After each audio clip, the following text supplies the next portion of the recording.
Chapter 1244. The black swimsuit that was shoved into Yunjian's arms was not revealing. She would not be exposed in it and the important parts would not be overly exposed to others. In spite of that, the black swimsuit showcased a girl's figure to its fullest. Even the bumpy parts could be completely displayed. Yunjian could feel it when she held the swimsuit in her hands. Yunjian could not help blushing. It was not that Yunjian had never worn a swimsuit before, but be it in her past life or this life, she had never worn something that exposed her figure completely and exposed her important parts, let alone a swimsuit. Yunjian was a famous secret agent in her past life, but as a female secret agent, she had never relied on seduction to win. Why was it that some people would think of bad things when they heard the word secret agent, especially female secret agents? Some people would even imagine female secret agents who relied on their bodies to win. All these did not exist for Yunjian. In her past life, she had killed many internationally renowned male assassins who were known for their abilities. In slaying God's world, seduction did not exist. What was there to ask? There was only one answer. She did not need nor did she have to seduce anyone. Her ability was enough for her to kill anyone in a second. Therefore, Yunjian's cheeks flushed when she saw the top that was as short as a bra and the swimming trunks that barely covered 1/5 of her thighs. It was mainly for her to wear this in front of him. Hurry up and change, Sister Jen. Haha, the color really suits you. I've never seen you in a swimsuit before. You'll have to satisfy me today. Qingyu urged again with a half-smile in her voice. Holding the black swimsuit in her hand, she changed into it eventually. When Yunjian took off her top, Qingyu almost screamed when she saw Yunjian's perfect figure. After holding it in for a while, Qingyu covered her mouth and screamed at Yunjian like a little girl. Young master, you're the one who's going to die. Wah! You have such a great figure, Sister Jen. I've eaten a lot these days. I'm getting a little fat now. As Qingyu spoke, she rubbed her belly. Yunjian smiled and stroked Qingyu's hair, saying, What are you waiting for? Oh! Qingyu changed into the pink swimsuit that Ningxia's mother had prepared for her. Qingyu's figure was not as curvy as Yunjian's, nor was she like Yunjian, who was thin and voluptuous in the right places. In spite of it, Qingyu's figure. Ce and the men who were waiting by the door had already changed into their swimsuits. Of course, Ce did not take off his shirt. He wore a pair of knee-length pants that went into the water and a black casual top. He did not like exposing himself in front of others, so he never took off his upper body or his clothes in front of others. Standing where they were for a while, Ce was surrounded by men who had taken off their top, some of them even trying to show off their toned muscles. There were already a number of girls who were sizing Ce up, but Ce ignored them. It was then that a slender figure walked out from the girls' changing room. She had changed into a pure black swimsuit and short swimming trunks without the slim-fitting top. A pair of fair, flawless, straight, and beautiful thighs were the first to appear before everyone. Ce tensed up the moment he saw the pair of fair legs. Chapter 1245. Yunjian's figure was tall and slender. The moment she stepped out, the men around her studied her from head to toe. Yunjian's swimsuit would not be exposed at all, but it was similar to tights. It gave people endless room for imagination, and at the same time showcased her figure to the fullest. Sister Jen is so pretty. Qingyu stepped out as well. She had changed into a pink swimsuit that was brighter and more revealing than Yunjian's. In spite of it, pink looked more girly. Qingyu called out from behind Yunjian. It was a family meeting up with a friend's family to go on a trip together. To put it bluntly, they were out to relax, so there was no need to be so restrained. Yunjian, who was looking into Ce's eyes, lifted her head slightly before lowering it again. For some reason, she could keep a straight face in front of others, but in front of Ce, she felt like she had to consider her every move carefully. It was rare for Ce to be stunned for a moment before he came back to his senses and went to Yunjian. He was the only one who could appreciate her beauty. Ce pulled Yunjian's hand in front of everyone and headed to a spot with more rocks by the beach. Qin Yiru had just come out of the girls' changing room. When she saw Ce pulling Yunjian to the beach, she asked, "Ae, where are you taking Xiao Jian?" "Walking around," Ce answered softly. Without turning around, he pulled Yunjian to the spot with more rocks by the beach. These two kids are getting more and more compatible. Gu Junjian, who stood beside Qin Yiru, could not help nodding as he watched Yunjian and Ce's backs before he told Qin Yiru. Yunjian was not particularly tall, just a little over 1.6 meters. In spite of it, Yunjian's height, coupled with her pretty face and body proportions, were just right. Ce was 1.85 meters tall. Standing beside Ce, Yunjian felt like a little bird leaning on him. Yunjian's head could only reach above Ce's shoulder. In spite of it, the two of them gave the feeling that they were meant to be together. They were a perfect match. Ce had already pulled Yunjian far away. Qin Yiru and the others who stood where they were did not follow them. Children were grown up. Just like little birds, they should have their own sky. Qin Yiru was very gratified. On the other side, Ce had already brought Yunjian to a spot with more rocks by the beach. Ce had just pulled Yunjian over when he took off his jacket and personally put it on Yunjian. "You're wearing so little. Your stomach is showing. Be careful not to catch a cold," Ce said as he put his jacket on Yunjian. He even buttoned up the jacket that he had put on for Yunjian. Yunjian was speechless. The temperature was at least 37 degrees Celsius. If it was noon and the sun was shining brightly, the temperature would soar to 40 degrees Celsius. In such a hot weather, some people would even want to take off their clothes to cool off. However, what did Ce say? He said, "Be careful not to catch a cold?" The meaning of his words was too obvious. Just as Ce buttoned up the men's jacket that Yunjian was wearing with his long fingers, a middle-aged man among the many small yachts docked not far away from the rocky shore suddenly came over to them and said, "I'm sorry, but I'm sorry." Chapter 1246. The middle-aged man who suddenly walked over was wearing casual clothes and a pair of loose grayish-brown pants that reached his knees. He stumbled as he walked, as though his legs weren't very nimble. The middle-aged man's arrival interrupted Ce's actions. Although the middle-aged man was a little embarrassed, he still spoke boldly in order to attract business. "It's like this. My surname is Hang. You can call me Master Hang. I've been sailing in this area for decades. I have a boat here that can seat 10 people. We already have 8 guests here. If the two of you come together and form a boat, I can give you guys a discount for forming a team. So, young lady, young man, are you interested?" This middle-aged man was also known as Master Hang. Master Hang was currently giving a brief introduction to Yunjian and Ce. There were all sorts of activities along the beach, so there were many people who came to attract business. Some people's jobs were like this. If they didn't attract enough tourists, they wouldn't be able to make a living. Hence, it was reasonable for them to be thick-skinned. Yunjian narrowed her eyes when she heard Master Hang's words. Ce didn't look at Master Hang. Instead, he reached out and patted Yunjian's head affectionately. Then he said in his deep magnetic voice, "Do you want to go?" He was naturally asking if they wanted to take the yacht. Even Master Hang, who was standing a distance away, couldn't help but smile when he saw Ce's affectionate gaze. "Okay." Yunjian agreed.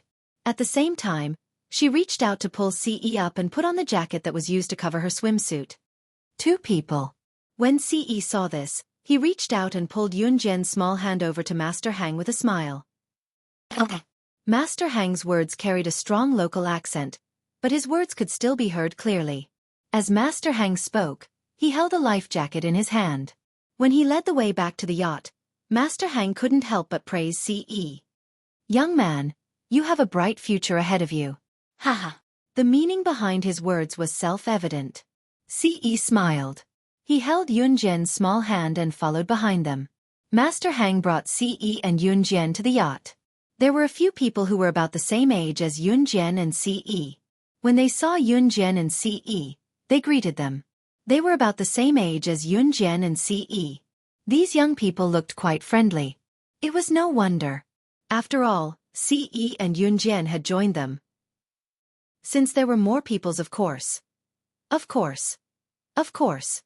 Of course, of course. "My name is Lin Xueqi. Nice to meet you." A girl greeted Yunjian and Ce in a friendly manner. "MMM." Yunjian nodded. Ce didn't reply. Seeing this, the group of people who had teamed up with Yunjian and Ce didn't get angry. The group of people was very friendly. After all, not everyone would show their emotions on their faces. "Put on your life jackets first." Master Hang brought over 10 orange life jackets and handed them to everyone.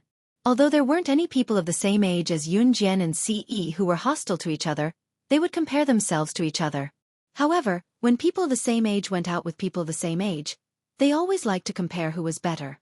They even liked to say something professional to show that they were knowledgeable. "How do we put on the life jackets?" a girl asked. She couldn't put on the life jackets after a long time. Chapter 1247. The one who spoke was a good-looking young man.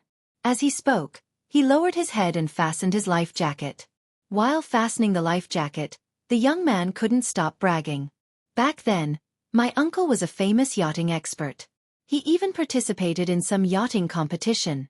He even won the first prize." As he spoke, the young man paused and bragged even more.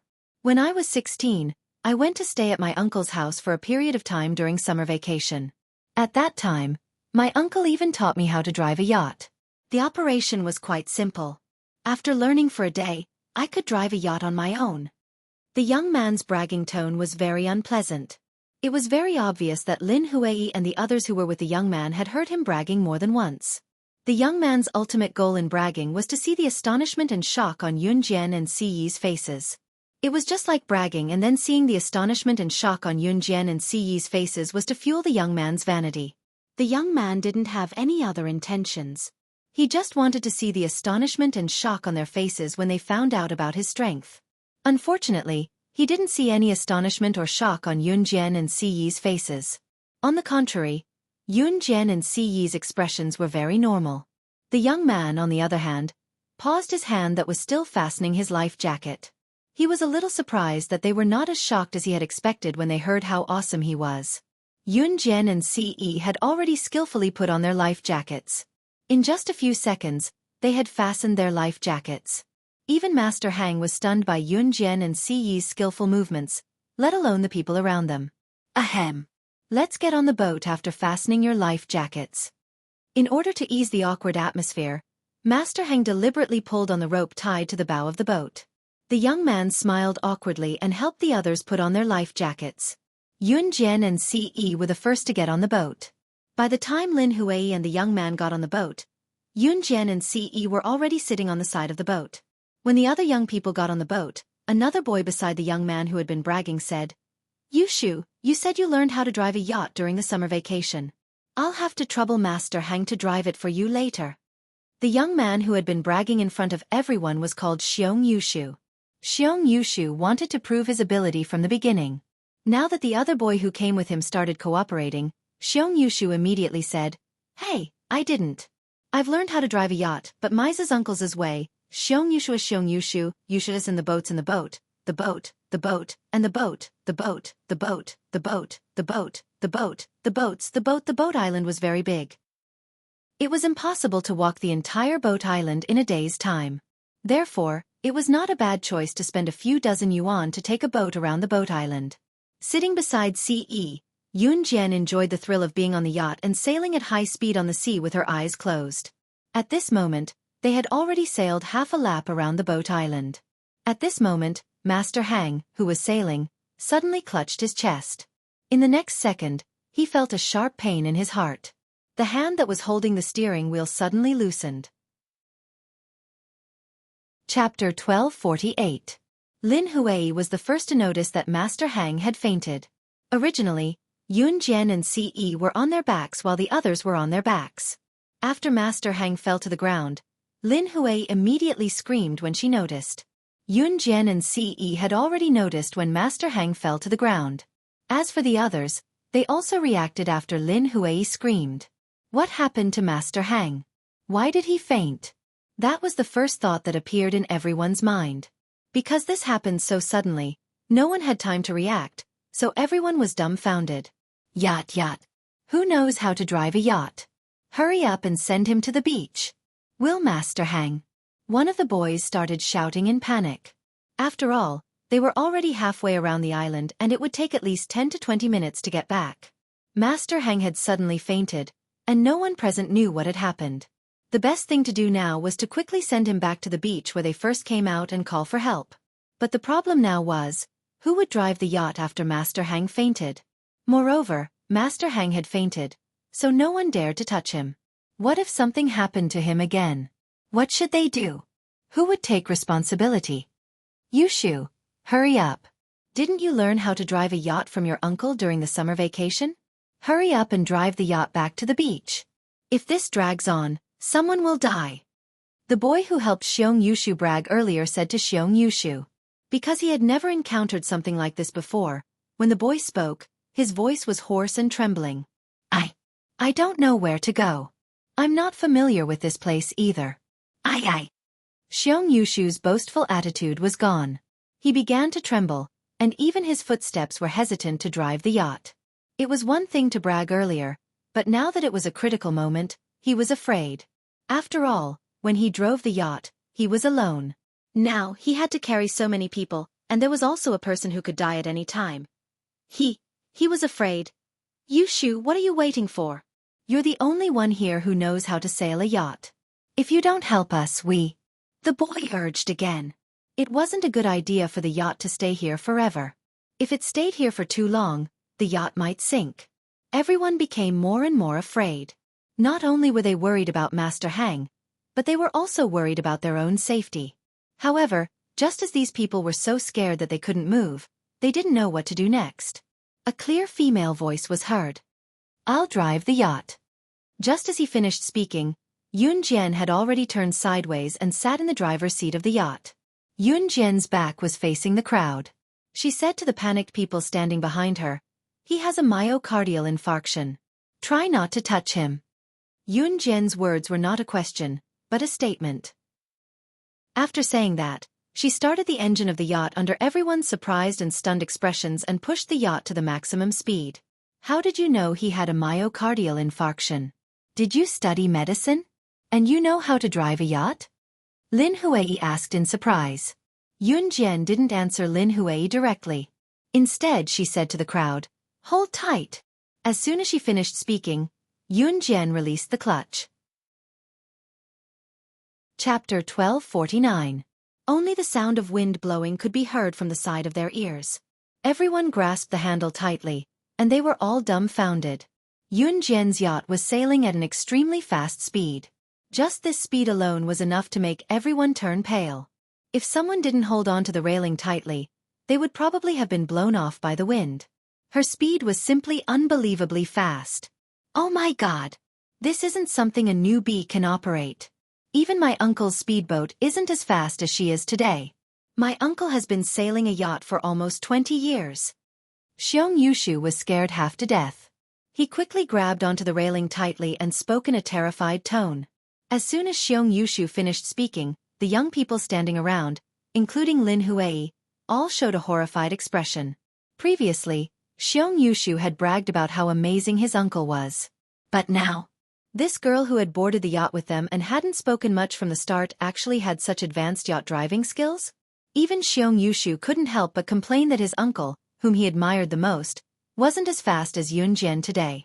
How amazing must she be to be able to force Xiong Yushu to say something like this?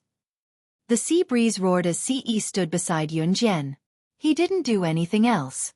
Even in this open-air yacht, he didn't reach out to hold onto the railing and was able to stabilize his body. A journey that would normally take 10 to 20 minutes was forcibly shortened to 5 minutes by Yun Jian.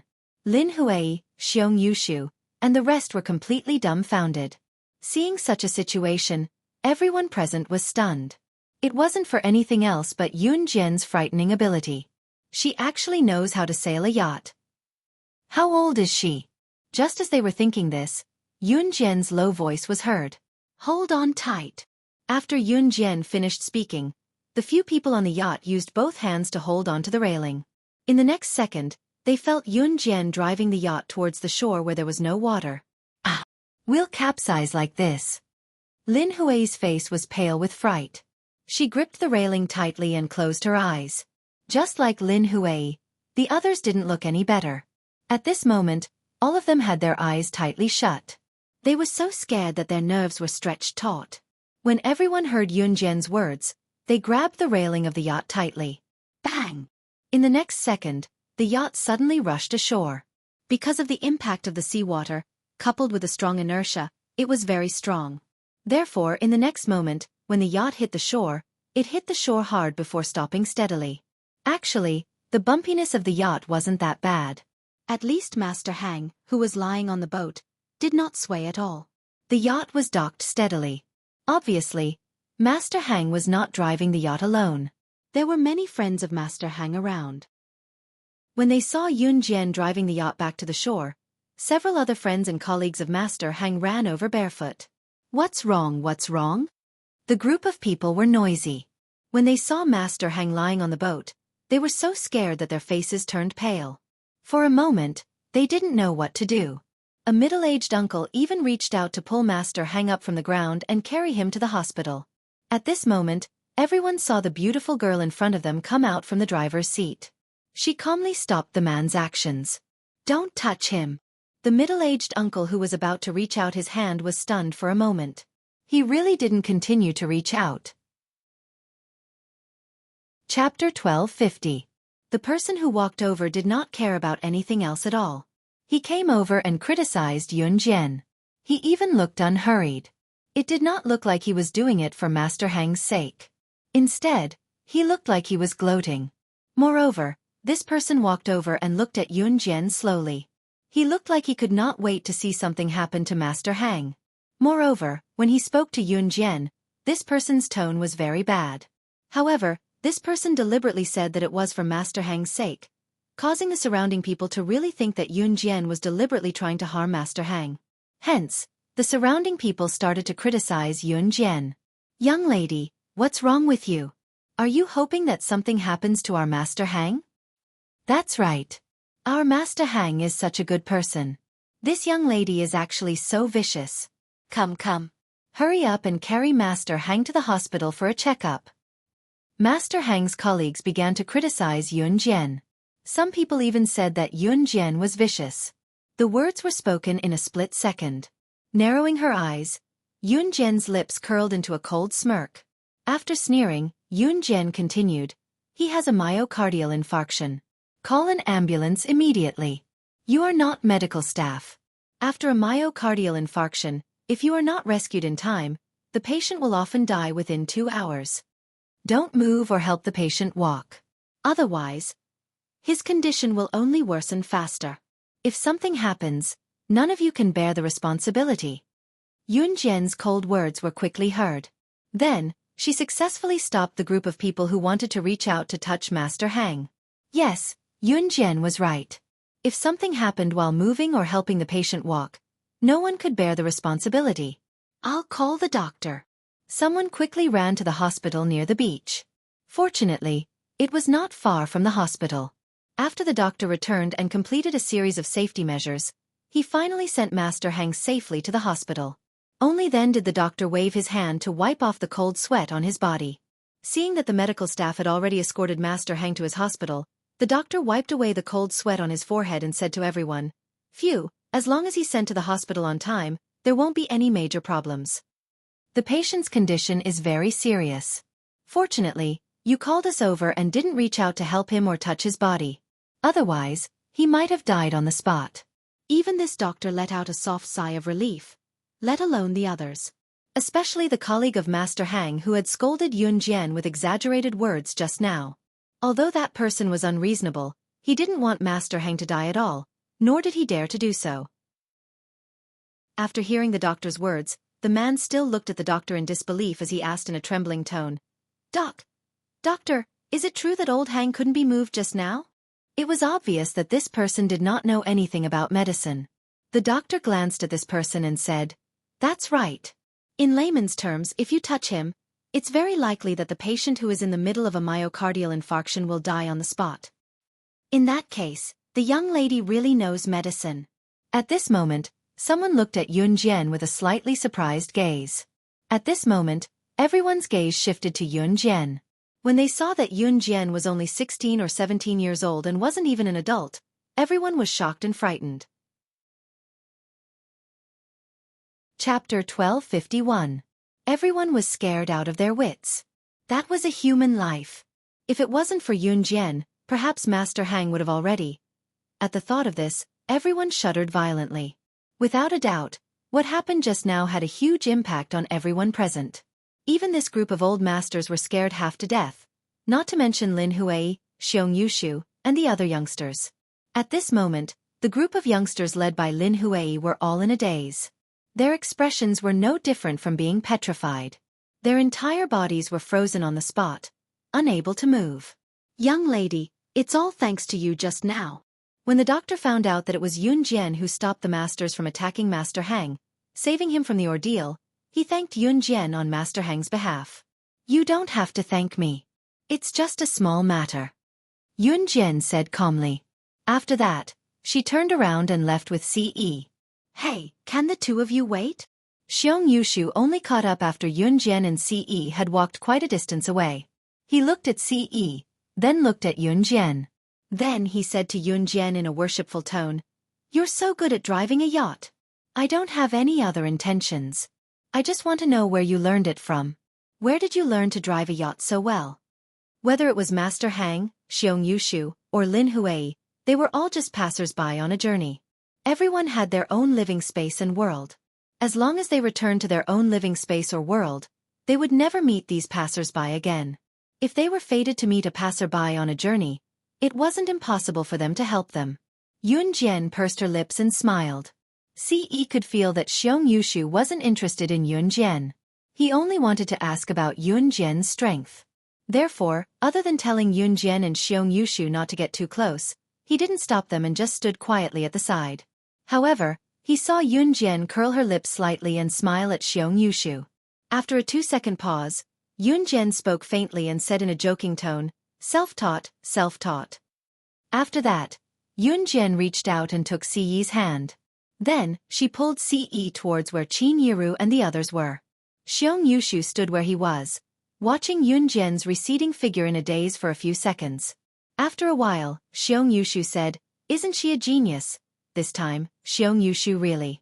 His uncle had been learning how to sail for 20 years, but he still couldn't beat a teenage girl. Of course. At that moment, Xueqi of Yun Jian, of his mind. That was the worship of the strong. Yun Jian dragged Ce's hand back to the shallow sea area where Qin Yiru and Gujun Jian were. The shallow sea area by the sea was a sacred place for children to play. Because the sea was shallow, even if the children went into the water, the adults would watch from the side and not let the children fall into the water. It could be said that it was a safe and fun place. Yun Jian, who was dragging Ce's hand, walked back to the beach like a teenage girl. From afar, she saw Xiao Yunju, Duan Li, and Duanya lying on the sand on the beach. They were holding plastic cups in one hand and squatting on the ground. "Shoo, don't talk. Otherwise, the little crabs won't come out." Xiao Yunju was like a little adult as he took charge of the order. Duan Li and Duanya also started to shush each other. Yun Jian dragged Ce over. Xiao Yunju raised his head and was about to say something when he saw Yun Jian dragging Ce over. Xiao Yunju had just found a little crab's hole. However, when he saw Yun Jian and Ce, he immediately stepped on the little crab's hole. The poor little crab's hole was blocked by Xiao Yunju. Xiao Yunju was already running over with Duan Li and Duanya. At the same time he said coquettishly, "Sister brother Ce." Xiao Yunju tactfully rushed into Ce's arms. Duan Li and Duanya, on the other hand, rushed into Yun Jian's arms. Yun Jian reached out to ruffle their hair. Seeing such a harmonious scene, her words softened. "Did you have fun?" Yes. This is the first time I've been to the beach. Sister, we're all so happy." Duan Li held Yun Jian's hand and said excitedly, "Hee, brother Ce, can you take us to eat ice cream? We're so thirsty." Xiao Yunju shook Ce's hand and said coquettishly, "Okay." Ce immediately agreed. After informing Qin Yiru and Gujun Jian, Yun Jian and Ce each held Duan Li and Duanya's hands and walked to a nearby ice cream shop.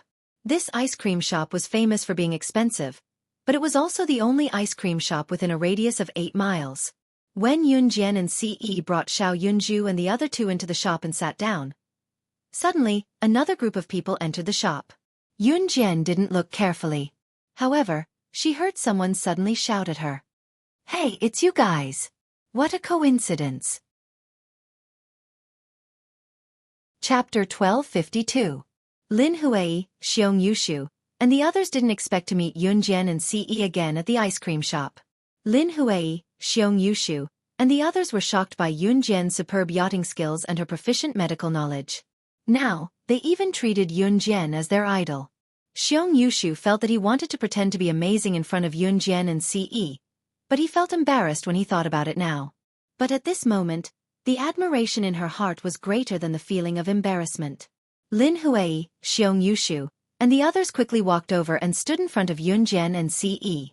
Lin Huai put her hands behind her back and smiled at Yunjian playfully. Then she said, "Are you here for ice cream too? Do you mind sharing a table?" Lin Huai said as she glanced at Xiao Yunju, Duan Li, and Duan Ya. "Wow, what a cute little brother and little sister." Lin Huai said as she squatted down to look at Xiao Yunju, Duan Li, and Duan Ya. "Okay." Yunjian didn't refuse. This was because she saw that Xiao Yunju, Duan Li, and Duan Ya seemed very curious when they saw Lin Huai and the others. It wasn't bad to let Xiao Yunju, Duan Li, and Duan Ya see more people in the world. "Then we won't stand on ceremony, haha." Lin Huai said as she took the lead and sat down. After chatting for a while, they found out that Lin Huai's family was in the north. She, Xiong Yushu, and the others all came from the north. Xiong Yushu's uncle was from the south. When Xiong Yushu was 16, he came to the south for a summer vacation and learned how to sail at his uncle's house. At this point, the ice cream that everyone had ordered was served. The ice cream in this shop was very big, but the price was very expensive. Obviously, since Lin Huai and the others came to the shop, it meant that their family background wasn't bad. Otherwise, they wouldn't have come all the way from the north for a vacation. The ice cream here was eaten with a spoon.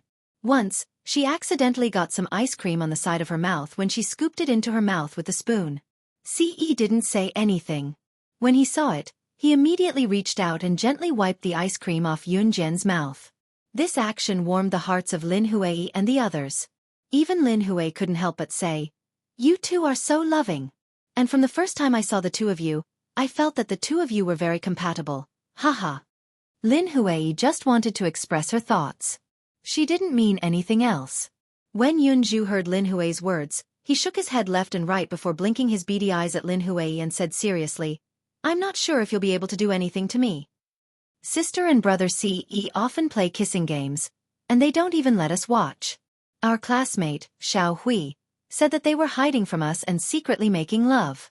Xiao Yunju pursed his lips and said in a very innocent manner. The originally good atmosphere became extremely awkward after Xiao Yunju's words. Yunjian's hand, which was eating ice cream just now, froze. She let go of the spoon in her hand that was scooping ice cream, and it fell to the ground. Xiao Yunju's words just now really made one's imagination run wild. Ahem. Yunjian couldn't help but cough lightly to alleviate the awkwardness. Yunjian and Xiao Yunju all ordered ice cream. Ce didn't order because he didn't like to eat these things.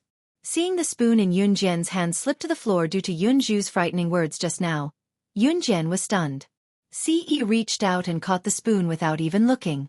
Lin Huai, Xiong Yushu, and the others, who were sitting opposite Yunjian and Ce, all gasped when they saw this. Just now, they thought that only Yunjian was so amazing. In the end, this man didn't even look and directly caught the spoon that Yunjian accidentally dropped. Just as everyone was stunned, they saw Ce use Yunjian's spoon to scoop up a mouthful of ice cream and swallow it. With a smirk, he looked at Yunjian from the side and uttered something that was even more misleading with a doting gaze. "This ice cream is very sweet and delicious." Chapter 1253. Ce's words were enough to cause misunderstandings. Yunjian blushed slightly when she heard Ce's words. Lin Huai, Xiong Yushu, and the others were also stunned. When they came back to their senses, their expressions changed slightly. However, most of them were a little embarrassed. At that moment, everyone felt that Ce's words were really embarrassing and full of possessiveness. Furthermore, he had said it so confidently as if he was afraid that others wouldn't know that there was something going on between him and Yunjian. But to be honest, just the fact that Yunjian and Ce were so compatible was enough to make Lin Huai, Xiong Yushu, and the others envious. Yunjian reached out and snatched the spoon back from Ce's hand. She didn't look down on the spoon that Ce had eaten and her face was slightly red. I'm not giving it to you. Yunjian lowered her head and scooped another mouthful of ice cream. Her cheeks were slightly red as she spoke to Ce. When Ce heard this, he felt that she was acting coquettishly. Ce couldn't help but smile. Cough, cough, cough. Did you guys know that there will be a surfing competition at the beach later? Let's go and watch, shall we? Xiong Yushu stood up and said softly to ease the awkwardness. As he spoke, Xiong Yushu rubbed his mouth with his hand. Surfing? Little brother, is surfing the kind where people stand on a wooden board and rush around in the sea? Xiao Yunju thought for a while and asked cleverly. When he heard Xiao Yunju's analogy, Xiong Yushu quickly nodded. Yes. I want to go, I want to go. When Xiao Yunju heard this, he quickly ran over and shook Yunjian's hand. Then, he said coquettishly, Big sister, can you take us to watch the surfing? Our teacher talked about surfing in class before. I want to watch it. Since Xiao Yunju had spoken, Yunjian naturally wouldn't disagree. She pursed her red lips and immediately agreed. Okay. Upon hearing that Yunjian had agreed, Xiao Yunju and the other two were overjoyed. After finishing their ice cream, they set off for the beach. Xiao Yunju and the other two were no longer as mischievous as before. Perhaps it was because she had eaten a large bowl of ice cream. Since it was Xiong Yushu's suggestion, he led everyone to the beach where the surfing competition was going to take place. The beach here was not shallow, so Yunjian and Ce held tightly onto Xiao Yunju, Duan Li, and Duan Ya's hands, afraid that the three children would run away. There was a lot of traffic on this beach because there was going to be a surfing competition. The beach, which was originally big enough for a person to run all over the place, was now so crowded that one could only walk slowly. Thus, Yunjian had to hold on to Xiao Yunju, Duan Li, and Duan Ya even more tightly. Xiong Yushu, who was leading the team, finally found an empty spot to watch the competition. He had just called Yunjian and the others over when Yunjian narrowed her eyes and saw a familiar face in the crowd.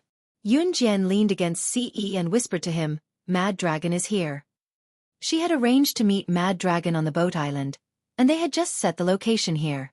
However, Yunjian didn't expect it to be so crowded at first. Hey, you guys come and play. Lin Huei saw the lively scene and waved her hand to signal Yunjian and Ce to bring Xiao Yunju and the other two over. However, Ce suddenly leaned over and whispered into Yunjian's ear. Chapter 1254. Ce did not know if Lin Huei had turned around, nor did he want to know. He did not want to know about other people's affairs. He only cared about his Xiao Jian. Ce lowered his head and pressed his lips softly to Yunjian's earlobe, ignoring the curious gazes of the people around them. He spoke softly, speaking words that no one around them could hear. Everyone thought that Ce was saying something flirtatious to Yunjian. In fact, Ce had only whispered to Yunjian, Xiao Jian, do you want Mad Dragon to join the kosher mercenaries?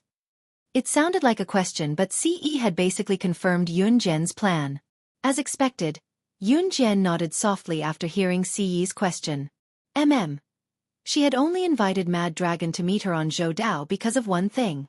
She wanted Mad Dragon to join the kosher mercenaries and expand the kosher mercenaries' capabilities. Although the kosher mercenaries' reputation was not to be underestimated internationally, the kosher mercenaries were still not strong enough. At least, that was what Yunjian thought. A person, an organization, could not stay where they were forever. To achieve greater success, they had to take the big step bravely. Yunjian was never satisfied with the status quo because she knew that she was not good enough. There would always be someone better than her. She had to be the powerhouse who held up the entire mountain in order to protect the people she wanted to protect. Kosher mercenaries would never reject talents. What more an elite like Mad Dragon? It was true that Kuang Long's capability was not on par with Yunjian's. In fact, they were miles apart. However, if Kuang Long was poached by other forces in the future, it would only be an additional enemy and danger to Gu Sha mercenaries. Therefore, Yunjian planned to invite Mad Dragon to join the kosher mercenaries. Stay here and accompany Xiao Zhu and the others. Have fun. I'll handle this. Ce had already straightened his body and looked up.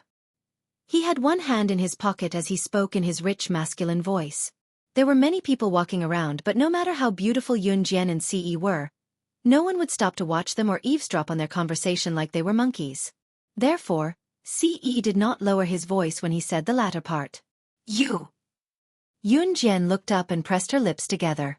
She was surprised, but there was a faint warmth in her heart. Mad Dragon was now a member of the Enhun organization. Why was this so? It was because all the assassins and agents of the Enhun organization had worked for the organization. In her previous life, Yunjian had also worked for the Enhun organization for a few years. When she became strong enough, she became the first person to leave the organization. However, Mad Dragon had not completely left Enhun organization. In fact, Enhun organization did not participate in these things. In Enhun organization, as long as you completed the mission, you could leave the organization. Moreover, Enhun organization had never stopped any capable assassins or agents from leaving their control. Yun Jian was the only agent who had completed all the missions given by Enhun organization and left Enhun organization. This was because none of the assassins and agents who wanted to leave Enhun organization to complete their missions lived to see the day they left. However, Yun Jian believed that Mad Dragon could do it. This was because Mad Dragon was strong enough. Yun Jian was touched because Mad Dragon was still a member of Enhun organization. Yun Jian only wanted Mad Dragon to reach an understanding with her and wait for Mad Dragon to leave Enhun organization before officially joining the Kosha mercenaries. However, Ce's words were. Just as Yun Jian said the word you, Ce suddenly reached out and hugged her waist. There seemed to be light in his eyes. Under his handsome face, the corners of his lips were slightly raised. His eyes only reflected her. Other than that, there was nothing else. Chapter 1255. He could give up everything, even in Hun group. He only wanted her. He had never thought that he would meet a woman who he could give up his life for. A woman he wanted to hold in his arms and make her belong to him alone. Ce hated women to the core, to the point where he shuddered at the mere sight of them. He thought that he was destined to be alone and had never yearned for love, much less yearned for it. However, fate had brought him to meet his Xiao Jian. Once Ce loved someone, it was for life. It was impossible for him to let go. She was his woman, so he naturally had to hold her in the palm of his hand. Yun Jian blushed when she heard Ce's last sentence. Ce's words touched her to the core. If it were not for the crowd, she would have hugged him. Take Xiao Zhu and the other girls and wait for me here, Ce said as he rubbed Yun Jian's silky hair gently. Yun Jian did not reject him now as she nodded at Ce. Ce then turned to leave through the crowd. Xiao Yunju clapped and exclaimed, "Wow!" Ce Gij touched Jiejia's hair like he's touching mine. Just as Xiao Yunju said that, Lin Hui peeked over again, only to see Ce leaving. Lin Hui was suspicious, but she still walked over to Yun Jian. "Where's your boyfriend?" "Heh, I'll hold your brother's hand for you. Look after your two younger sisters. We'll stand here, the surfing competition is starting soon." Lin Hui asked nosily before going to Yun Jian with a grin. Lin Hui was only helping Yun Jian hold Xiao Yunju's hand out of kindness, preventing Xiao Yunju from being pushed or trampled in this crowded place. "Thank you." Yun Jian thanked Lin Hui with a smile. Lin Hui was being kind after all. "Haha, you're welcome." Lin Hui was flattered, scratching her head and saying nothing else. At the same time, someone at the beach announced the start of the competition through the microphone. "Thank you to all the tourists who came to watch the competition. Due to the crowd, we hope that all of you can watch the competition from a safe place. Thank you. Let the competition begin." Not long after Ce left, the surfing competition was about to begin. Ce walked towards the center of the crowd with one hand in his pocket. His tall figure attracted a lot of attention as he walked towards the center of the crowd. Under everyone's gaze, Ce walked to the center of the crowd. He reached out and grabbed the collar of a man who had his back facing him. Without even saying a word, he dragged the man by the collar to an empty corner. Mad Dragon was suddenly grabbed by the collar by Ce. He didn't know that the person who grabbed his collar was Ce, so he was furious.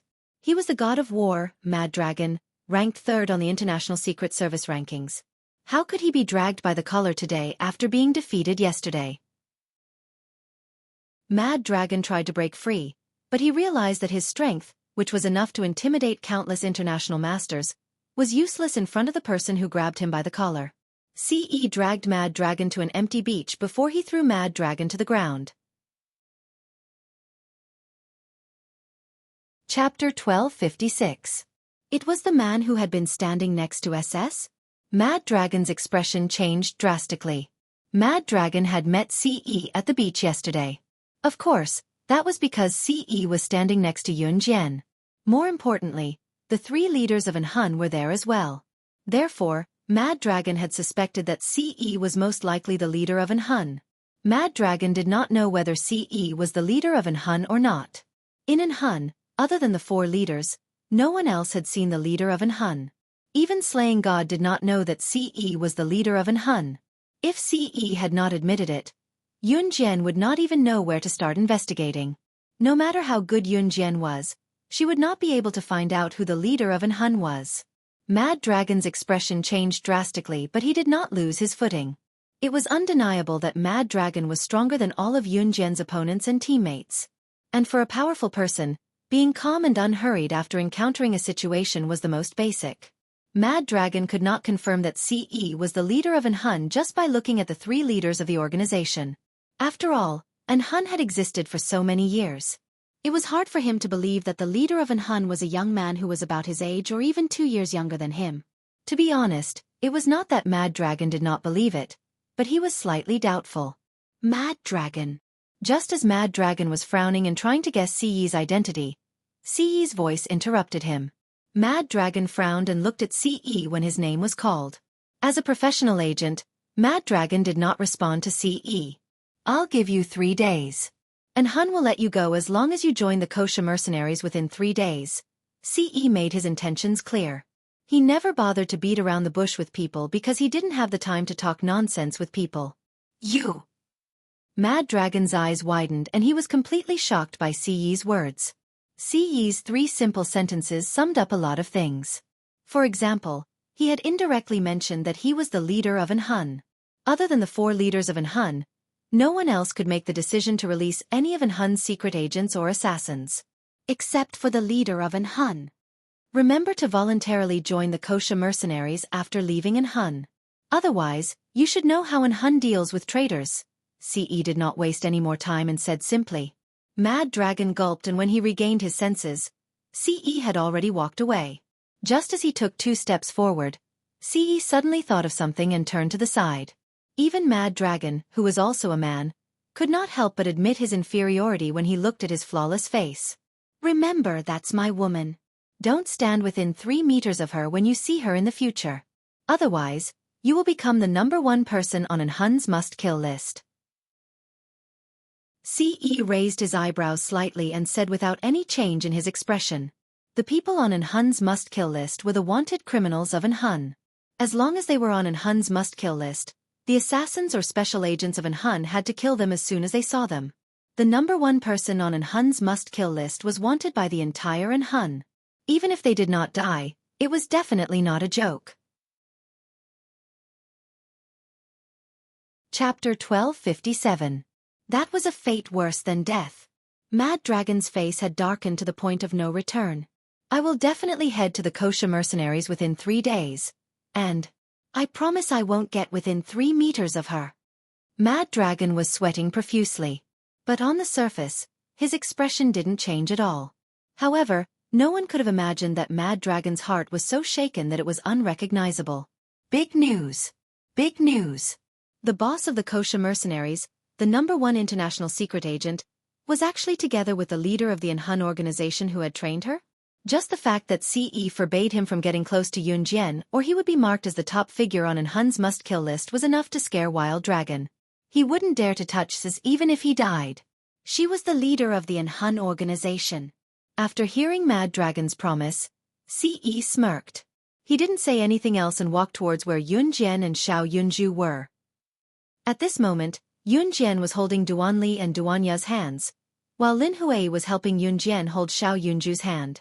They were standing at their original spot watching the surfing competition. Wow, sister and the others are so awesome. I want to be as awesome as them when I grow up. Xiao Yunju was still young, so his words weren't true. Children only like to dream of their own dreams, but they didn't know the cruelty of reality. That was the benefit of being a child. Children didn't need to think too much about the trivial matters of the world.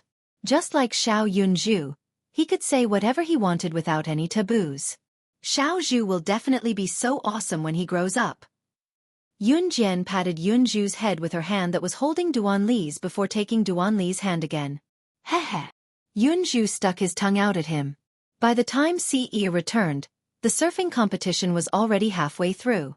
Ce accompanied Yun Jian to watch Xiao Yunzhu and the other two surfing competition. It was already past 4 in the afternoon. Because the latest cruise from Zhoudao back to Ning City was at 5 p.m., they had to prepare to return at this time. Lin Huai, Xiong Yushu, and the others planned to stay on the island and play for a day before going back.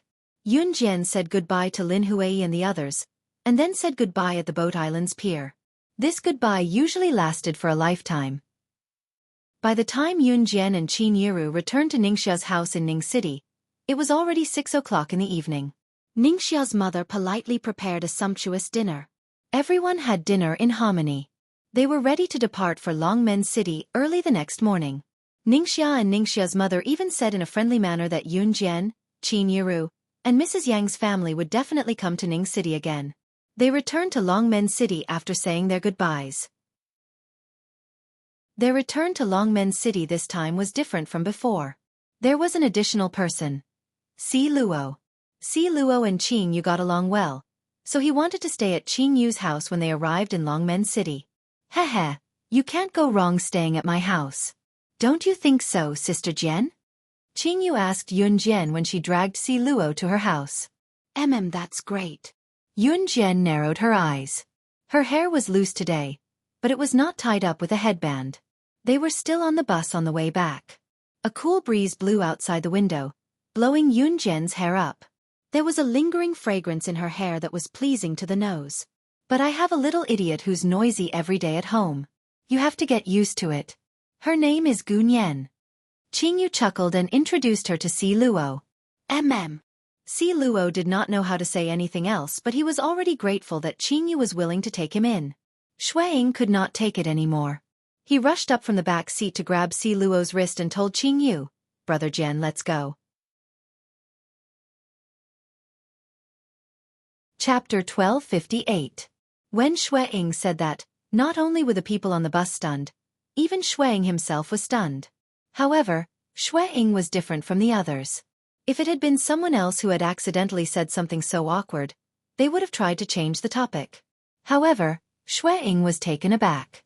He then grabbed Si Luo's hand and leaned against the backrest of Si Luo's seat confidently, continuing to reason with Qing Yu in front of everyone on the bus. She came back with me. I should be the one to take her in. Why are you snatching her away from me? Xueqi sounded quite confident. Then, he added after a pause, besides, she's the one who begged me to take her in. You can ask her yourself if you don't believe me. Xueqi was still trying to act innocent. Not only did he want to snatch her away, but he also wanted Si Luo to admit that she was the one who wanted to follow him. As he spoke, Xueqi tugged at Si Luo's wrist, intending to get her to speak. Si Luo thought that Yun Jian was the boss here, so she turned to look at Yun Jian. Si Luo thought that Yun Jian was the boss because Ce had to listen to Yun Jian here. If Yun Jian wanted to go east, Ce would not dare to go west. After glancing at Yun Jian, she saw Yun Jian grinning at her. Si Luo pouted and turned her head back. She shrunk her neck in fear and glanced at the scar on Xueqing's neck before shifting her gaze back to Qing Yu. I think I should stay with Qing Yu. Xueqi grabbed Si Luo's wrist tightly. She was terrified, but still, she mustered up her courage to speak her mind. She shrunk her neck just as Si Luo finished speaking, afraid that Xueqi would scold her. The scar on Xueqing's neck was horrifying. Si Luo was truly terrified. If she were to see Xueqi in the middle of the night at his house, it would really be. On the other hand, Qing Yu was different. Qing Yu was so pretty and would protect her. More importantly, Qing Yu mentioned that she had a silly girl at home who was a troublemaker named Gu Nianji. This way, she would not feel bored staying in Qing Yu's house. So she still chose to. Damn, you're actually planning to do it with her? No, this won't do.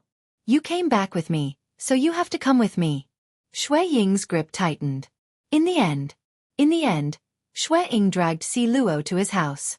Xueqi stayed in Longmen City for a day upon his return before rushing back to An Hun Group. Xueqi was supposed to leave with Lin Wei when they left Longmen City, but he was different today as he left with Si Luo. Si Luo had wanted to stay in Longmen City, but she dared not resist Xueying's tug. She could only shrink her neck and leave with Xueying under Qing Yu and Yun Jian's cheers.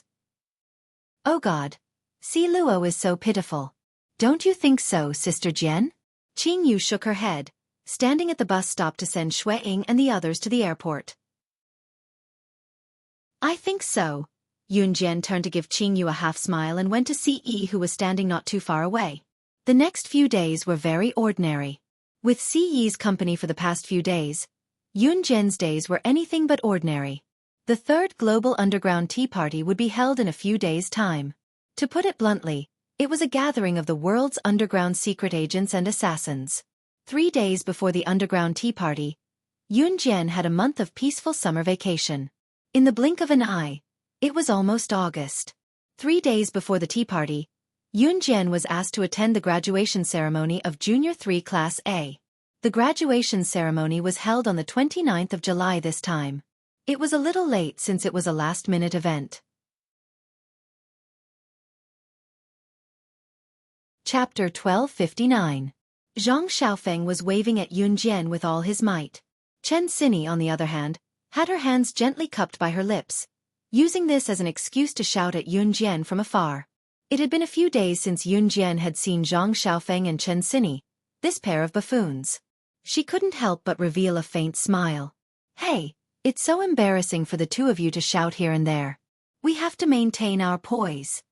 Ling Yichen, who was standing beside Zhang Xiaofeng and Chen Xinyi, coolly flipped his short hair that couldn't be flipped. Then he struck a cool pose. Screw you. We're all on the same side. Stop pretending. Zhang Xiaofeng slapped Ling Yichen's cool pose away. You're not from our class, yet you're attending our graduation ceremony with us. Aren't you ashamed? Zhang Xiaofeng rebuked Ling Yichen with his master, Yun Jian, backing him up. It's not like I'm the only one from another class who's here to join in the fun. Didn't the other students in your class also invite their classmates who aren't from your class to attend your graduation ceremony? Ling Yichen eloquently rebutted Zhang Xiaofeng. Hey, I say, you're acting all high and mighty when a classmate from another class comes to attend our graduation ceremony.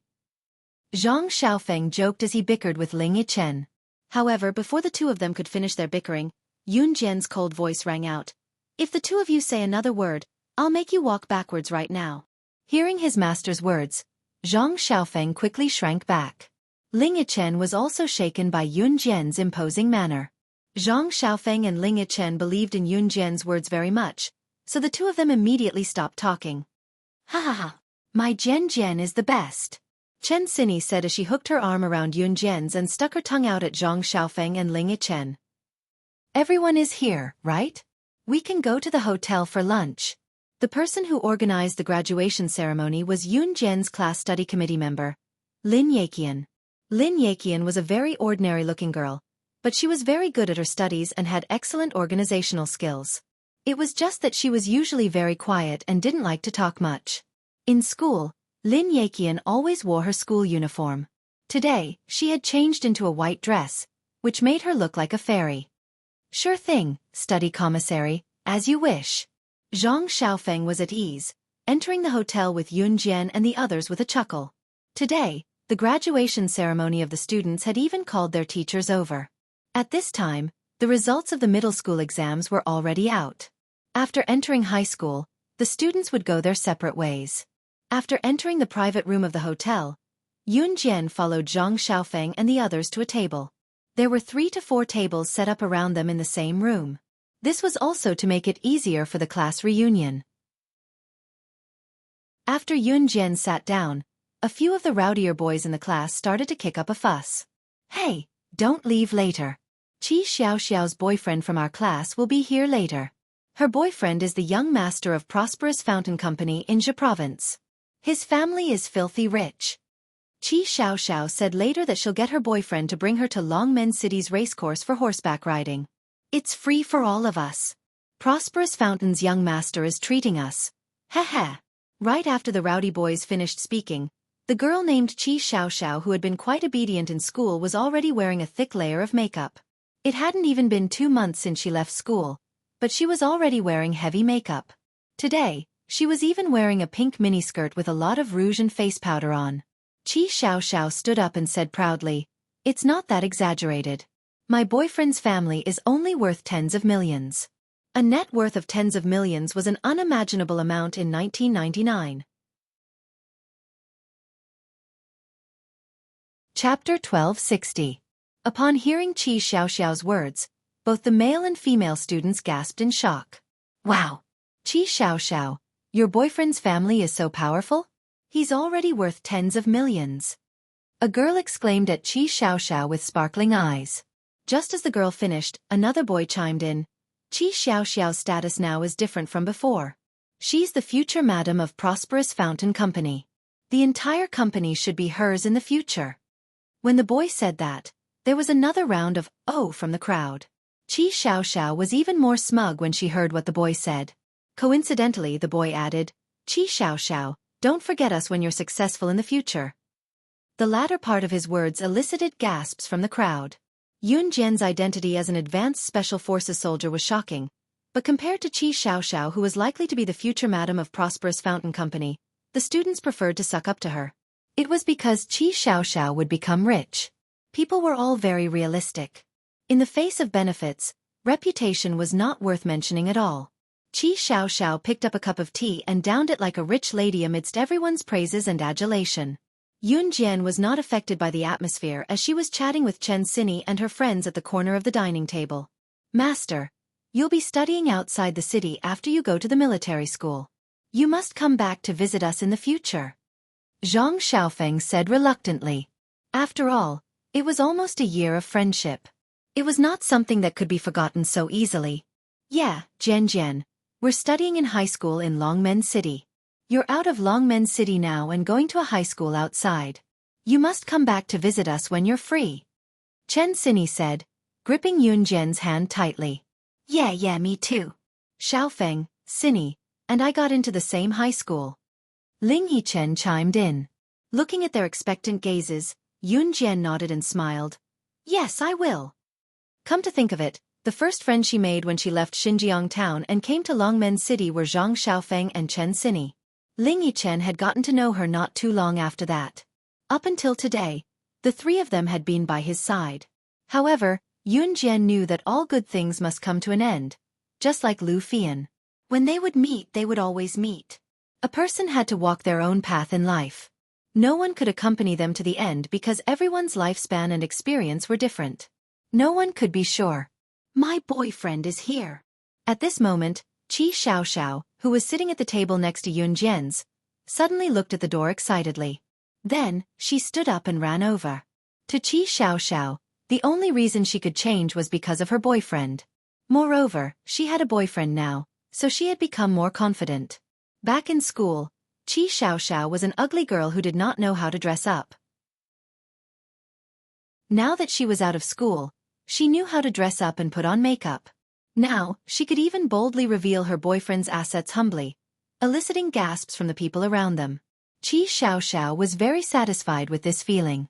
Yun Jian did not look up, but Chen Xini and the others looked over. A man in his early 20s wearing a pair of ripped pants stood at the door, thinking that he looked cool. It was obvious that he was a delinquent. Chapter 1261. Qi Xiaoxiao pulled on the man named Lin Zihang and boasted to the crowd. As expected, Qi Xiaoxiao's boasting was effective. Just as Qi Xiaoxiao finished her words, the students around them went into an uproar. "What? Qi Xiaoxiao, is what you said true? Your boyfriend is footing the bill for everything we've spent today?" Someone asked Qi Xiaoxiao in disbelief. When Qi Xiaoxiao saw that everyone was so shocked, she was very satisfied that everyone was looking at her with such an expression. Therefore, Qi Xiaoxiao didn't even want to pay attention to those who were looking at her with such an expression. Qi Xiaoxiao hooked her arm around Lin Zihang's and said coquettishly like a little girl, "Zihang, don't you think so? We're footing the bill today. It's just this much anyway. Your allowance for half a day is enough." It turned out that Lin Zihang had not agreed to it yet. Yun Jian did not look up, but she scoffed. Lin Zihang resisted the urge to slap Qi Xiaoxiao, who asked her to spout nonsense and make him foot the bill. In spite of it, Lin Zihong still had to pretend to be a rich young master who did not care about money. "Eat as much as you want today. It's all on me," Lin Zihong said through clenched teeth. "Then we won't hold back. Haha. Rich people are indeed different." A boy opened his mouth to tease. Everyone was chatting and joking, but most of them were sucking up to Lin Zihong or Qi Xiaoxiao. At this moment, Yun Jian's identity as an advanced special forces soldier was insignificant. In spite of it, it was what Yun Jian wanted. Halfway through the meal, Qi Xiaoxiao and Lin Zihong went out to settle the bill. Since they had to go to Longmen City's racecourse in the afternoon, they had to finish their lunch quickly or they would not have enough time to play. "Jian, come with me to the washroom," Chen Xinyi asked Yun Jian as she held her stomach. Yun Jian was done eating and had nothing to do now, so she stood up to accompany Chen Xinyi to the washroom when Chen Xinyi called her. Hotel washrooms were usually separated into male and female washrooms with sinks. Yun Jian didn't go to the ladies' room. She was there to accompany Chen Xinyi. She stood at the sink and waited for Chen Xinyi. Suddenly, a very soft conversation could be heard from afar. Yun Jian's ears were very sensitive. Although she didn't deliberately listen, she could still hear the conversation coming from the side of the sink and the stairs. Rather than a conversation, it was more like a couple kissing. "Zihang. Zihang." Yun Jian could tell that it was Qi Xiaoxiao's voice that came from her. Yun Jian raised her eyebrows. She leaned against the wall and hid by the staircase, squinting her eyes to look. At the staircase, Qi Xiaoxiao was hugging Lin Zihang and the two of them were kissing happily. He was really thirsty. Yun Jian sneered silently. In this era, there weren't many surveillance cameras installed in hotels, at least not here. Moreover, the staircase where Qi Xiaoxiao and Lin Zihang were kissing had no windows. It was dark and gloomy, so not many people used it. "Xiaoxiao." Lin Zihang's hand had already reached into Qi Xiaoxiao's clothes naughtily. "Don't." Qi Xiaoxiao moaned coyly. The voice sent chills down Yun Jian's spine. Yun Jian squinted when she saw Qi Xiaoxiao stop Lin Zihang's hand and said shyly to him, "Zihang, we're already like this. When are you going to get engaged to me?" Yun Jian raised a brow.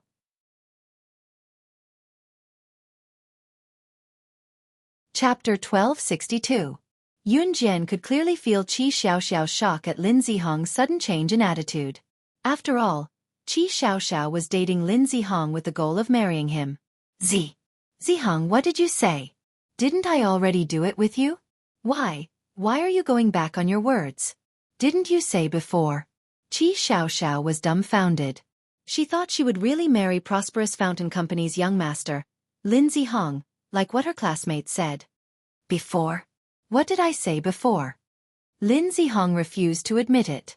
Initially, Lin Zihang could still say a few words to coax Qi Xiaoxiao, but when Qi Xiaoxiao said that he would foot the bill for today's class reunion, Lin Zihang changed his mind completely. That wasn't a small sum. What right did she have to make the decision for him? Did she really think that she was his housekeeper? Lin Zihang was thoroughly enraged. "But didn't we already?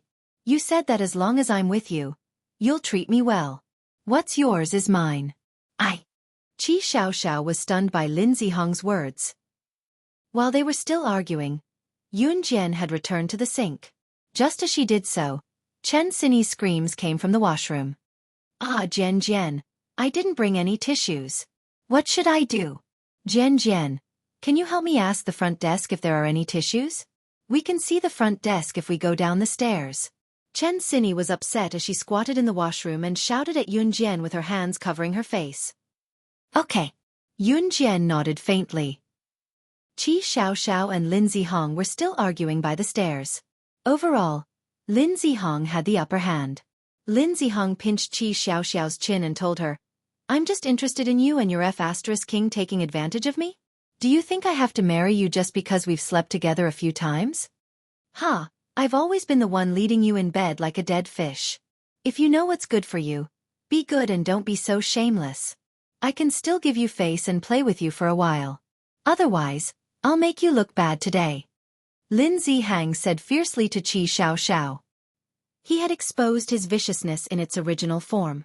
Revealing his true colors was nothing more than this. Qi Xiaoxiao was shocked by Lin Zihang's ugliness. She originally thought that the matter of her becoming the Madam of Prosperous Fountain Company was already set in stone. Now that she had bragged, how was she going to face others in the future? Lin Zihang, how could you do this? You didn't say that before. You said that as long as I was with you, you would treat me well for the rest of my life. You still dare to say that you... Qi Xiaoxiao had only just finished her sentence. Lin Zihang didn't even have time to interrupt Qi Xiaoxiao. At this moment, a figure silently passed by the two of them. Yun Jian didn't make any sound as she stepped on the stairs. She walked past Qi Xiaoxiao and Lin Zihang as if she didn't hear their heated conversation and headed downstairs. Qi Xiaoxiao and Lin Zihang were arguing just now and Yun Jian didn't make any sound when she walked. Thus, the two of them only noticed Yun Jian when she appeared in front of them. Especially when it was dark on the stairs, Qi Xiaoxiao and Lin Zihang were so shocked that they almost fell down when they saw Yun Jian. At this moment, Yun Jian had already walked past Qi Xiaoxiao and Lin Zihang and was about to head down the stairs. Qi Xiaoxiao finally saw Yun Jian clearly. When she saw that this person was actually Yun Jian, she was so shocked that her face turned pale. Lin Zihang was also shocked. Nobody wanted their scandals to be spread.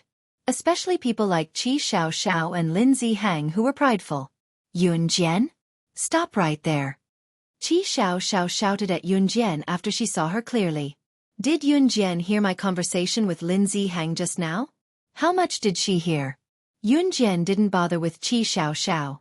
This time, Qi Xiaoxiao and Lin Zihang rushed down together and blocked Yun Jian's path. Qi Xiaoxiao even pointed at Yun Jian and said, Yun Jian, stop right there. I told you to stop right there. No one can order me around. Yun Jian suddenly looked sideways at Qi Xiaoxiao. Her sharp eyes were filled with murderous intent. Yun Jian's words made Qi Xiaoxiao and Lin Zihang tremble. Chapter 1263. Yun Jian's sudden words made Qi Xiaoxiao and Lin Zihang tremble. What did you say? Qi Xiaoxiao was shocked by Yun Jian's words. Qi Xiaoxiao took 2 steps back at the thought that Yun Jian was an advanced special forces soldier. But very quickly, Qi Xiaoxiao was afraid that her scandal with Lin Zihang would be exposed, and she was even more afraid that she had bragged in front of everyone. Many people even said that she could become the future madam of Shang Yuan Company. But in such a short time, Lin Zihang didn't want her anymore? That wasn't the main point. The main point was that Lin Zihang wasn't tired of her. This meant that if Qi Xiaoxiao didn't say anything, no one would know. But she had just bragged in front of so many people and Yun Jian had seen it? Yun Jian heard what she said? How much did she hear? How was she going to face others if this got out? Yun Jian, what did you hear? Let me tell you, my boyfriend is the young master of Shang Yuan Company. If you dare to say a word about what you just heard, I'll make sure you're in big trouble. Qi Xiaoxiao was obviously scared to death. If people found out that she had slept with Lin Zihang, the main thing was that Lin Zihang didn't want to marry her anymore. If this got out, she would lose all her face. She would definitely be done for. When people talked about her, they would only say that she was a slut. She didn't know how to behave at such a young age. Qi Xiaoxiao was afraid, so she stopped Yun Jian from going downstairs, not allowing Yun Jian to go downstairs. Yun Jian glanced at Qi Xiaoxiao. Yun Jian was taller and slimmer than Qi Xiaoxiao. Qi Xiaoxiao was also a little chubby. Lin Zihang stood in the dark corridor of the staircase and couldn't see Yun Jian's face clearly, but he knew that Yun Jian wasn't bad just by looking at Yun Jian's figure. That playboy aura of his was aroused again. Of course, Lin Zihang didn't want his scandal to be exposed. If his father found out that he was fooling around with a woman like Qi Xiaoxiao, his pocket money would be deducted in the future. Thus, Lin Zihang stopped Yun Jian from going downstairs and said to Qi Xiaoxiao while panting, "You don't want others to know either, right? Then come over here and help me record it. I'm going to F***ck her right here. Then she's in the same boat as us." Lin Zihang stretched out his hand and threw the phone to Qi Xiaoxiao, thinking that he was suave. Current cell phones didn't have the ability to record, but they already had the ability to record. "What you?" Qi Xiaoxiao didn't expect Lin Zihang to say something like that. She was stunned. What else can we do? This was the best way to seal this woman's mouth. "Qi Xiaoxiao, hurry up!" Lin Zihang roared. Qi Xiaoxiao gritted her teeth. She also felt that this was probably the best way.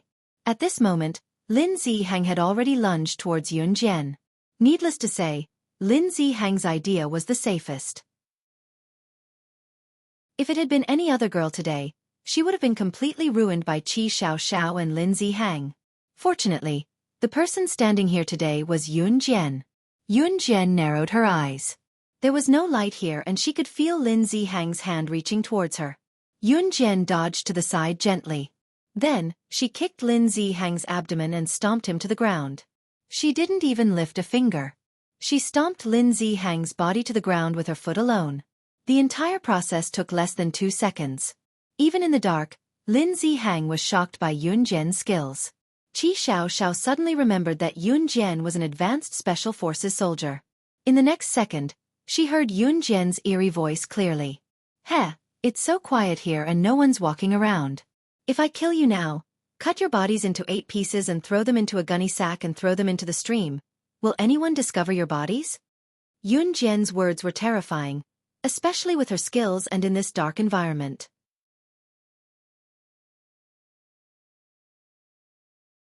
Chapter 1264. Yun Jian didn't waste any more time with Qi Xiaoxiao and Lin Zihang. She didn't intend to bother anyway. Besides, Chen Xinyi was still waiting for her in the toilet. After Yun Jian finished her sentence, she walked downstairs lazily with her hands in her pockets as if nothing had happened. Qi Xiaoxiao was shocked. Her hands were unsteady just now and she accidentally dropped Lin Zihang's phone on the floor. However, both Qi Xiaoxiao and Lin Zihang weren't paying attention to this. They were more concerned about whether Yun Jian would reveal what she said just now. Qi Xiaoxiao and Lin Zihang didn't say anything as they watched Yun Jian walk down the stairs towards the front desk on the first floor. After a while, Lin Zihang shouted angrily at Qi Xiaoxiao, "Hurry and help me up. It hurts so much. Damn it." Qi Xiaoxiao was so shocked that she quickly ran over to help Lin Zihang up. After all, Qi Xiaoxiao had to coax Lin Zihang so that her days of being admired would last longer. After helping Lin Zihang up, Qi Xiaoxiao and Lin Zihang quickly walked towards the room where their classmates were. Although they were afraid that Yun Jian would reveal what she saw just now, Qi Xiaoxiao and Lin Zihang were more afraid that Yun Jian would go back first. Because at least if they went back first, even if Yun Jian wanted to talk nonsense, she wouldn't be able to prove it. For the next period of time, Qi Xiaoxiao and Lin Zihang were in a state of tension. When the classmates talked to Qi Xiaoxiao and Lin Zihang, they could clearly feel that Qi Xiaoxiao and Lin Zihang were distracted. Because they didn't know what was going on, the classmates didn't pay much attention to it. Until Yun Jian and Chen Xinyi returned from the toilet, Qi Xiaoxiao and Lin Zihang didn't even bother to be polite with their classmates. Their eyes were constantly on Yun Jian. Yun Jian and Chen Xinyi had just returned to their seats when Zhang Xiaofeng's scolding voice was heard. "Oh damn, Xinyi, why did you take so long to go to the toilet? I almost thought you fell into a pit.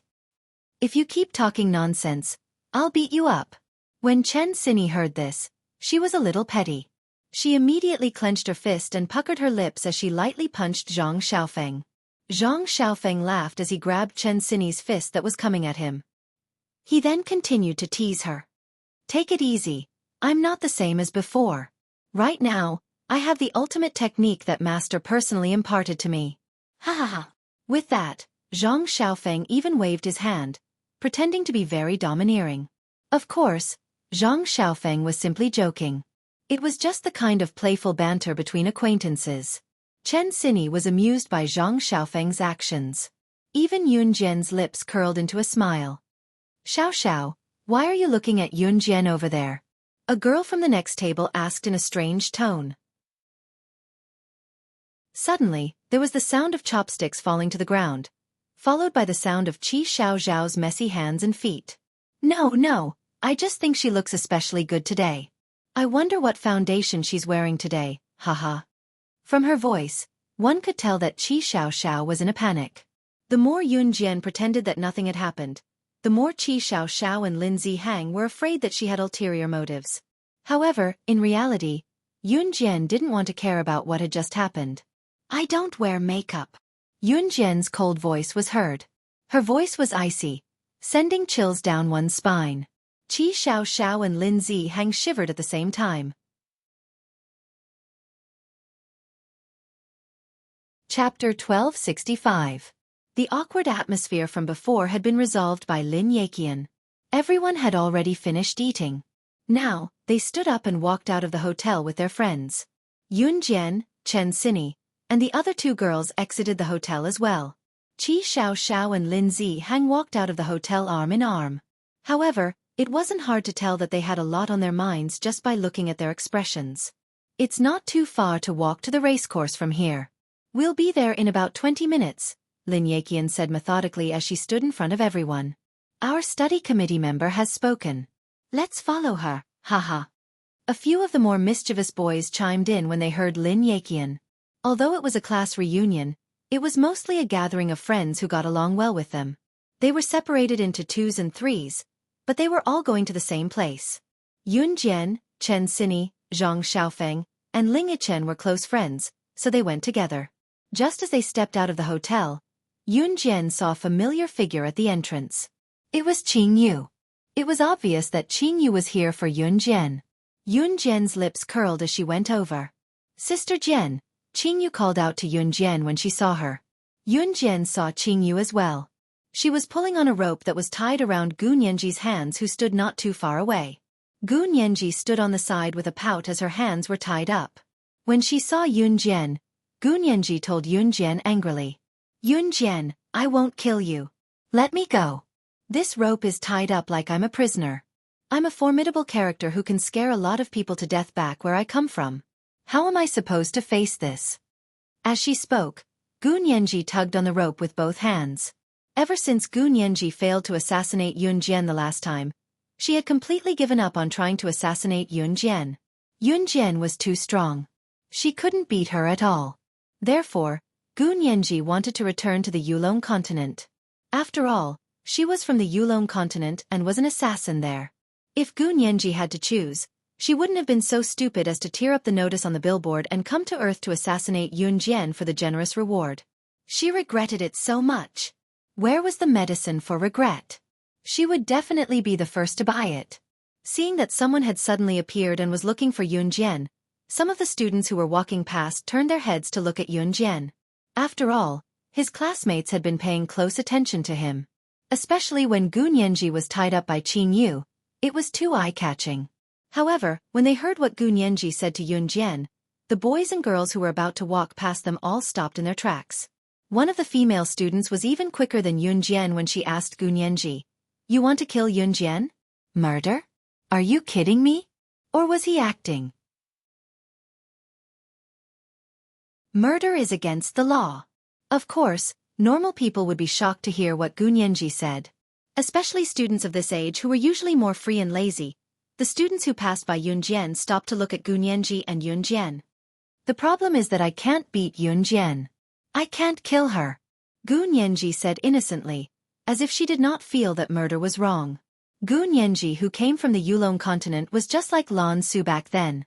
She knew nothing about Earth. Gu Nianji then turned to look at Yun Jian. Yun Jian, let me go. Look at how long Qing Yu's been keeping me locked up. It's so rare for me to get some sunlight today.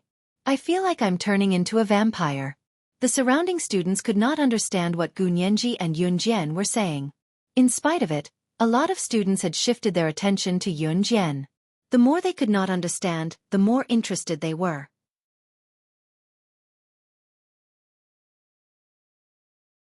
Chapter 1266. Then, Yun Jian reached out to ruffle Gu Nianji's raven hair. She smiled and took 2 steps forward. Then, she paused and turned to look at Qing Yu. Both of you come with us. Qing Yu nodded and followed Yun Jian with the rope that bound Gu Nianji's hands. Gu Nianji pouted but eventually followed Yun Jian with Qing Yu. Halfway through, Qing Yu paused to ruffle Gu Nianji's head like Yun Jian and lowered her head to tease her softly by her ear. Silly Nian Nian. Then, Qing Yu suppressed her laughter and followed Yun Jian. Gu Nianji was speechless. Did she want to die? Why were both of them bullying her? The group of students standing behind him were all dumbfounded. What was going on? Why were Gu Nianji and Yun Jian speaking in such a profound manner? Why did it feel like the two of them were deliberately putting on a show for their classmates to get everyone's attention? Some of the students felt disgusted. They thought that Yun Jian was doing this on purpose to get everyone's attention. However, no one exposed her or showed their emotions on their faces. Yunjian's class reunion was also considered a graduation ceremony. Not only were the students from the same class able to attend, but students from other classes and even those who were not from Longmen High School could attend as well. Therefore, it did not matter if Qing Yu and Gunyenji were there as well. Qing Yu brought Gunyenji out for a walk today, but she knew that Yunjian's class was having a reunion, so she brought Gunyenji along to join in the fun. Let's go, let's go. We have to hurry. It's best to get to the racecourse before 12:50 p.m. because we have to pick our favorite horses when we get there later. There'll be a horse race in the afternoon too. Lin Yaqian walked at the front, like a tour guide, leading everyone forward. One had to admit that Lin Yaqian's arrangement was very appropriate.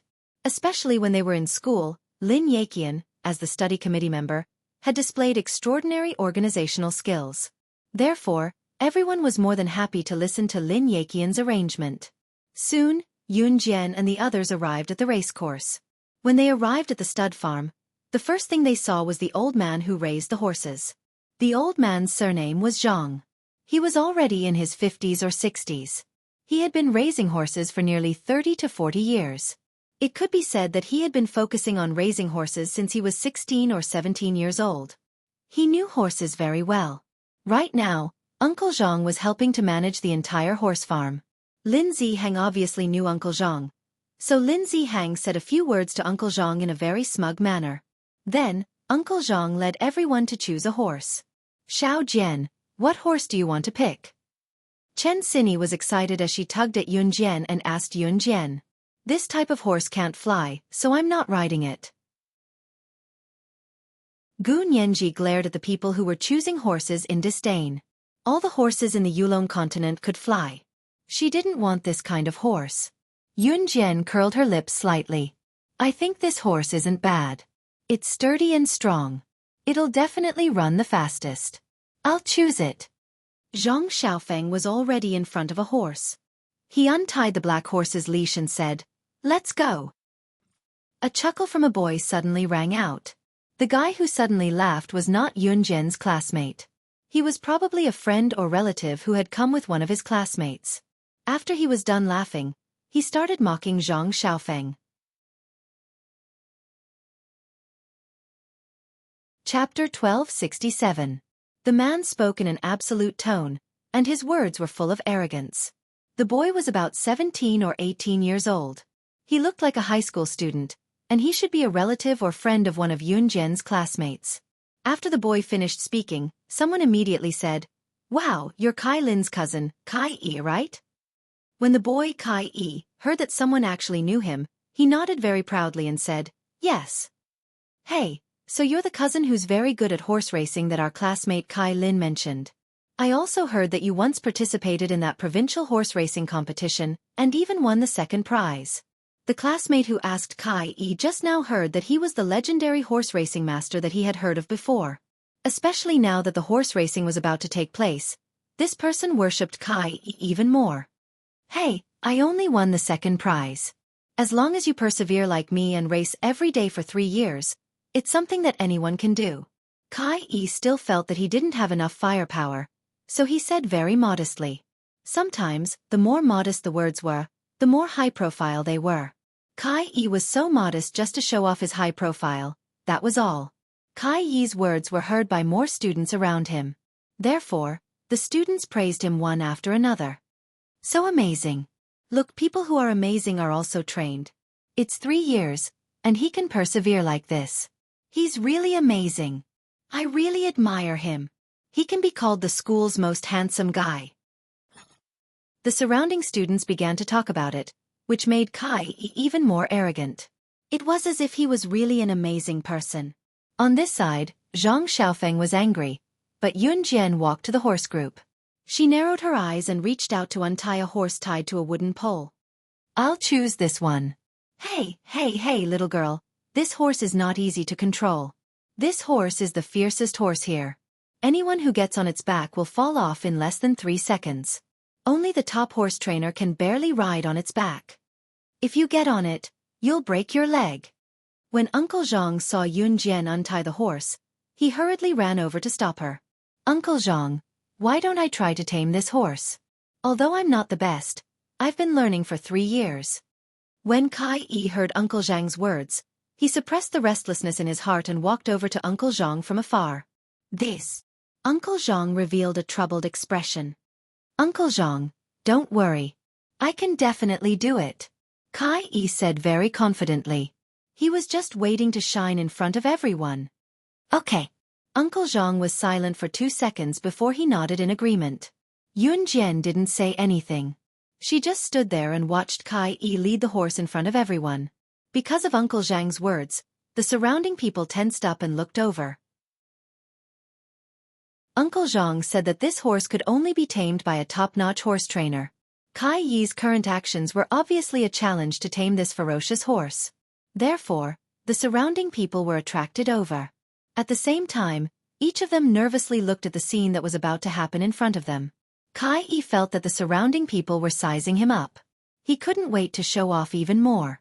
Therefore, Kai simply grabbed the reins and forcefully stepped on the stirrups to sit on the back of this ferocious horse. Just as he sat on the back of this ferocious horse, the horse roared and shook crazily. Kai was stunned for a few seconds. He desperately grabbed the reins, but in less than 3 seconds, he was thrown to the ground by the horse. Kai endured the pain and quickly stood up. Then, in order to not embarrass himself, he deliberately explained, "This horse is really a ferocious horse. I don't think anyone here can tame it." Just as he said this, everyone saw a small figure flash in front of everyone. They saw Yunjian quickly step forward. She used 3 seconds to rush to the front of the horse from afar. Then, she fiercely kicked her legs and directly flipped over. She didn't even need to step on the stirrups and directly got on the back of the horse. Then, in the same second, she reached out and grabbed the reins of the horse. The moment the horse roared crazily, she grabbed the reins and used the reins to restrain the restless horse in the shortest time possible, until the horse was completely quiet and tamed by her.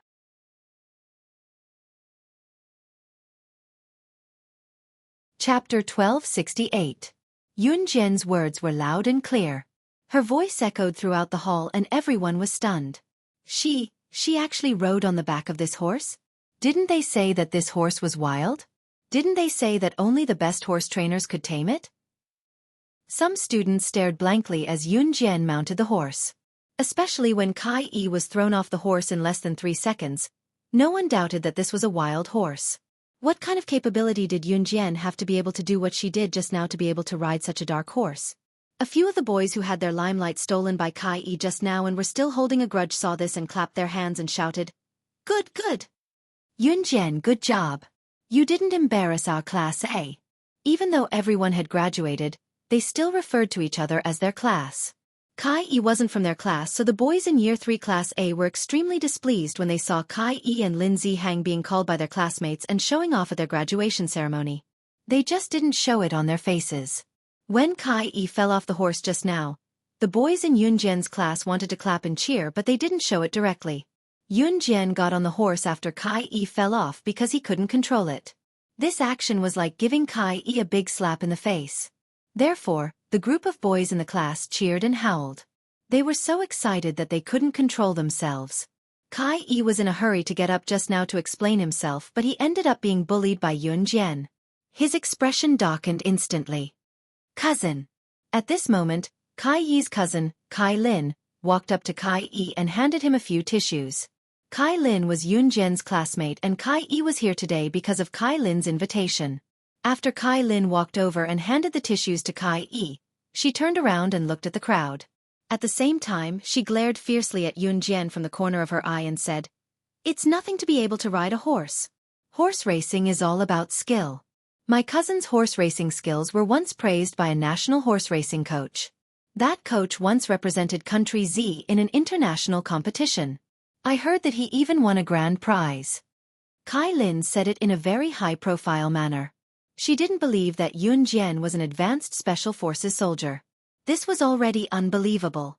Could she be an all-round secret agent? Just like the secret agents in the movies who could blend in with all kinds of professionals without being discovered? Was she an extremely powerful existence? Wasn't this a joke? How old was she? Kai Lin was very unhappy. She had been unhappy with Yunjian for a long time. "That's amazing. Immediately, some girls began to chime in. "Oh my God, he is so awesome. He was praised by a national horse racing coach." The girls began to grit their teeth again. At this moment, Yunjian had already firmly restrained the horse. She pulled the reins and led the horse to Gunyanji with ease. She didn't care what the people around her were saying. Yunjian merely smiled and hooked her index finger at Gunyanji, saying, "I'll give you a chance to set you free as long as you choose a horse to race against me." Yunjian's words successfully attracted everyone's attention. Gunyanji made an exaggerated expression when she was called and pointed at the horses before saying, "What? You want me to use this inferior horse that can't fly to race against you? Are you kidding me?" Yunjian and Gunyanji's conversation shocked everyone.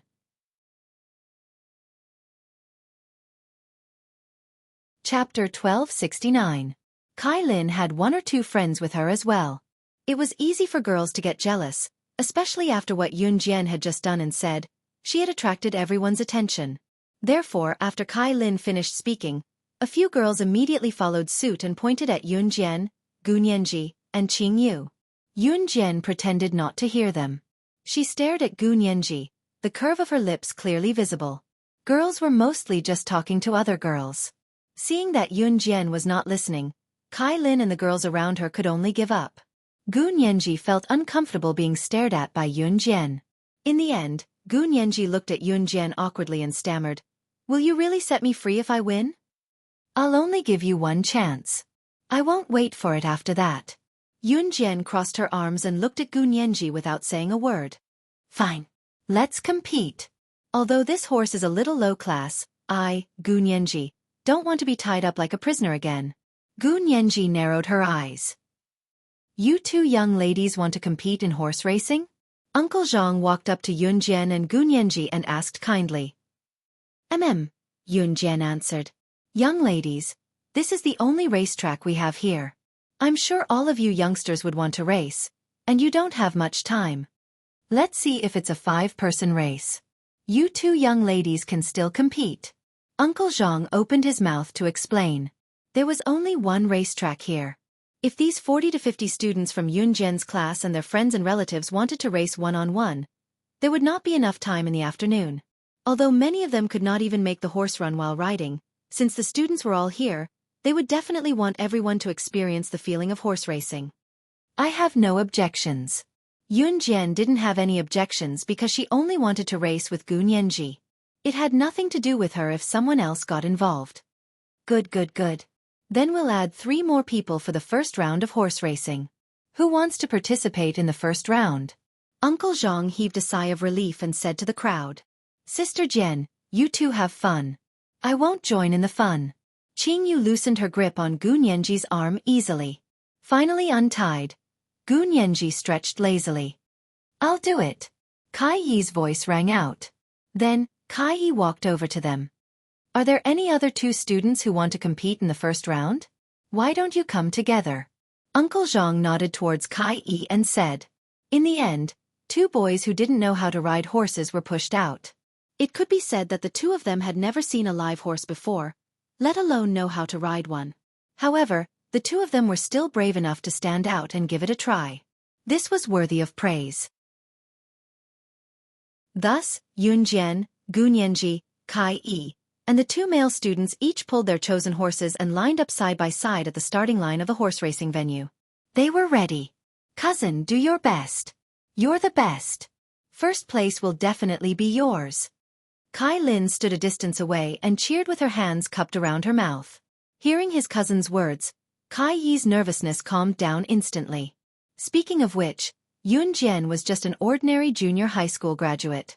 Even if she had suppressed the wild horse just now, what did that mean? Thinking of this, Kai Yi turned to lecture Yunjian and Gunyanji to calm himself down.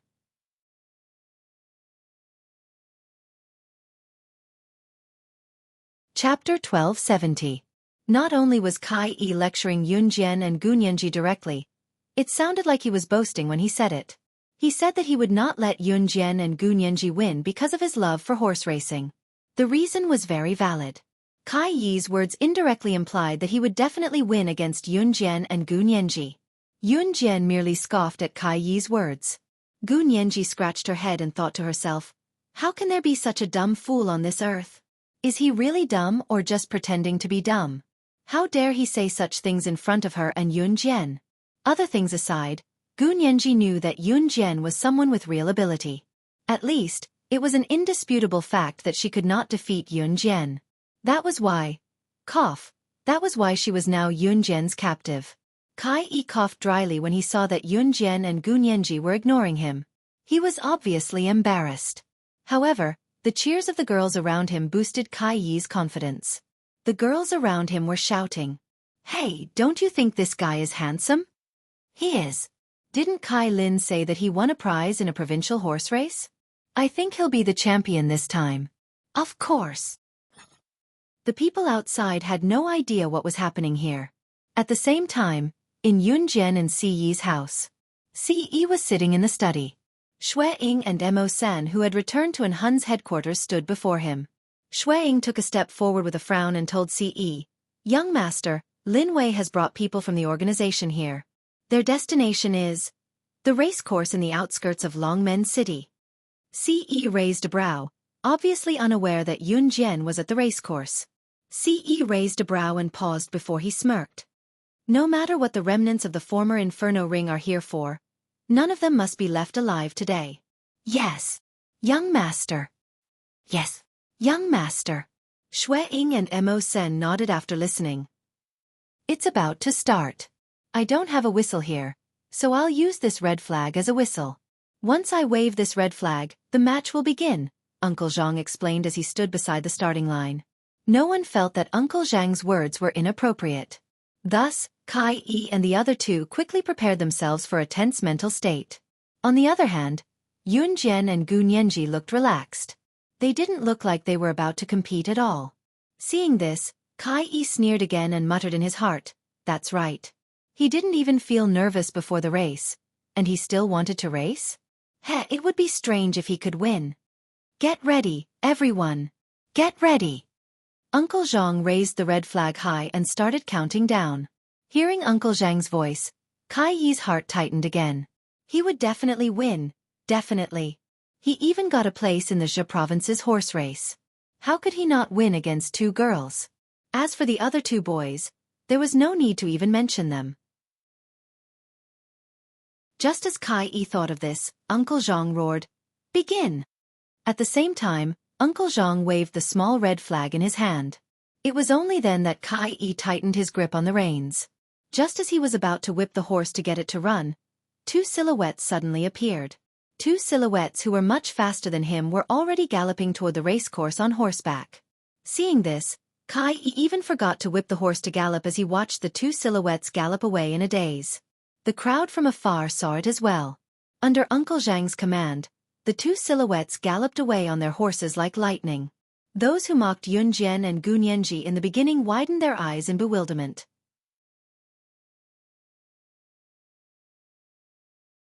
Chapter 1271. Kai Yi was stunned from the start as he stood rooted to the ground with the whip in his hand. It was only when Yun Jian and Gu Nianji were 10 meters away that Kai Yi snapped back to his senses. He immediately chased after them with the whip in his hand. As for the other two boys, because they had never learned how to race horses, the two of them grabbed the reins and pulled. They accidentally drove the horses to a place that was not the racetrack and completely deviated from the racetrack. Of course, none of the students present paid any attention to the two boys. From the moment Yun Jian and Gu Nianji charged out of the starting line and left Kai Yi in the dust, everyone knew that Kai Yi would definitely lose this round. The key now lay in the outcome of Yun Jian and Gu Nianji's victory. Of course, at the beginning, it did give everyone a shock. No one had expected Yun Jian and Gu Nianji to be so good at it. He actually rushed out of the starting line right from the start and left Kai Yi in the dust right from the start? Oh my god, Yun Jian and that girl are amazing! Someone began to shout as they watched Yun Jian and Gu Nianji charge out. Don't forget that Yun Jian is an advanced special forces soldier. She's the slayer of Team Monarch. Someone reminded. The people around them shrieked and exclaimed for Yun Jian when they heard it. At that moment, everyone's attention was on Yun Jian and Gu Nianji from afar. There was an endless stream of cheers and screams. Kai Lin's face immediately turned pale. How was that possible? How could her cousin, Kai Yi, lose to Yunjian and that girl. Look, there. Someone shouted, pointing at Yunjian and Gunyanji's departing figures. Everyone turned to look. They saw Yunjian holding on to the reins and gradually leaving Gunyanji behind. Gunyanji was having a hard time chasing after her. However, it was not hard to tell that Gunyanji was not to be underestimated. Oh my god, I've been at the racecourse for 30 to 40 years. This is the first time I've seen such an exciting race. Even Uncle Zhang couldn't help but grab the red flag that was used as a whistle to prepare for the start. His entire body tensed up. After all, Uncle Zhang was a professional, so when the people around him heard Uncle Zhang's words, their hearts tightened at this moment. If even Uncle Zhang said so, then how incredible were Yunjian and Gunyanji? When they were about to reach the finish line, Yunjian and Gunyanji had maintained their pace one after the other. In the last 10 seconds of the sprint, Yunjian suddenly grabbed the reins and sped up. Gunyanji had already reached her limit and could no longer speed up. In the last few seconds, Yunjian reached the finish line 5 seconds faster than Gunyan. As soon as she crossed the finish line, Yunjian jumped. The horse was still galloping. Her jump was a very dangerous move, but Yunjian was able to do it smoothly. With a leap, Yunjian landed on the flat ground and grabbed the reins to rein the wild horse that was about to gallop away. In at most 3 seconds, she had completed this series of actions. Gunyanji pulled the reins and slowly slowed the horse down from the finish line. By the time Gunyanji stopped, Yunjian was already looking at her with narrowed eyes. Gunyanji also jumped off the horse's back. Both of them were very agile and did not match the age of a teenage girl. Everyone around them was dumbfounded. However, they saw Gunyanji take 2 steps toward Yunjian. She laughed and said to Yunjian, "I admit defeat. Yunjian, from today onwards, I, Gunyanji, will work for you. Will you take me in?"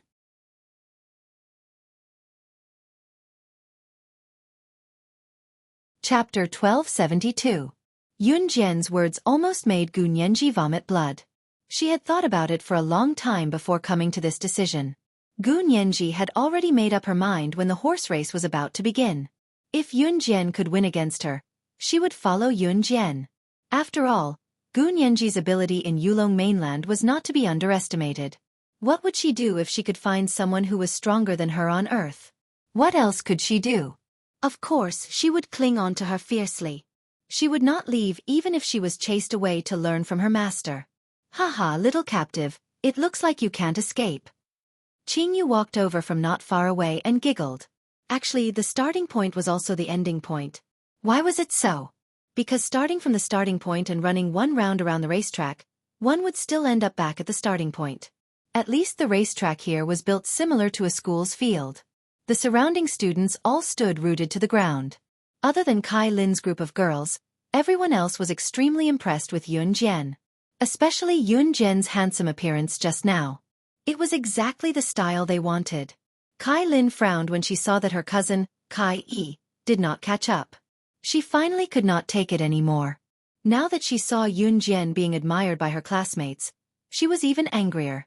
However, Kai Lin was smarter. She never showed her disgust towards others on her face. She heard Gunyanji say that she wanted to follow Yunjian just now. Here came the question. What did she want to do with Yunjian? Seizing the opportunity to make things difficult for Yunjian, Kai Lin immediately walked over. Congratulations on winning. You guys are amazing.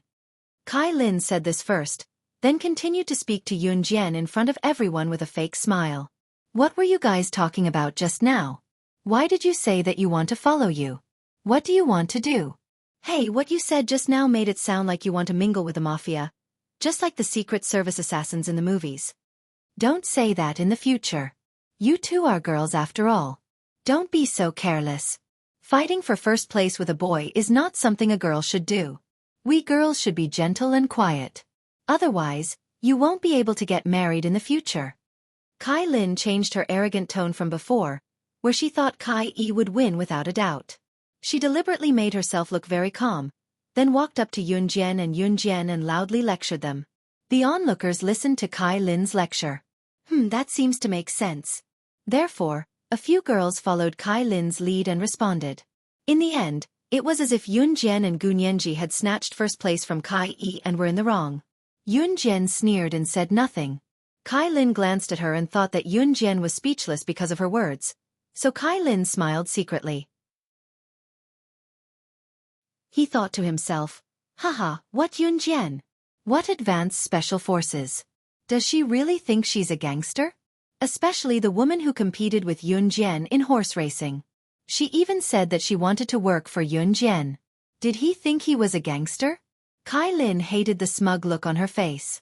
Especially the way Gu Nianji spoke to Yun Jian. It was as if she was really going to do something big.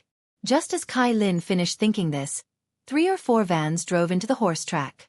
Then, a group of masked men in black got out of the vans. Originally, everyone looked in that direction out of curiosity.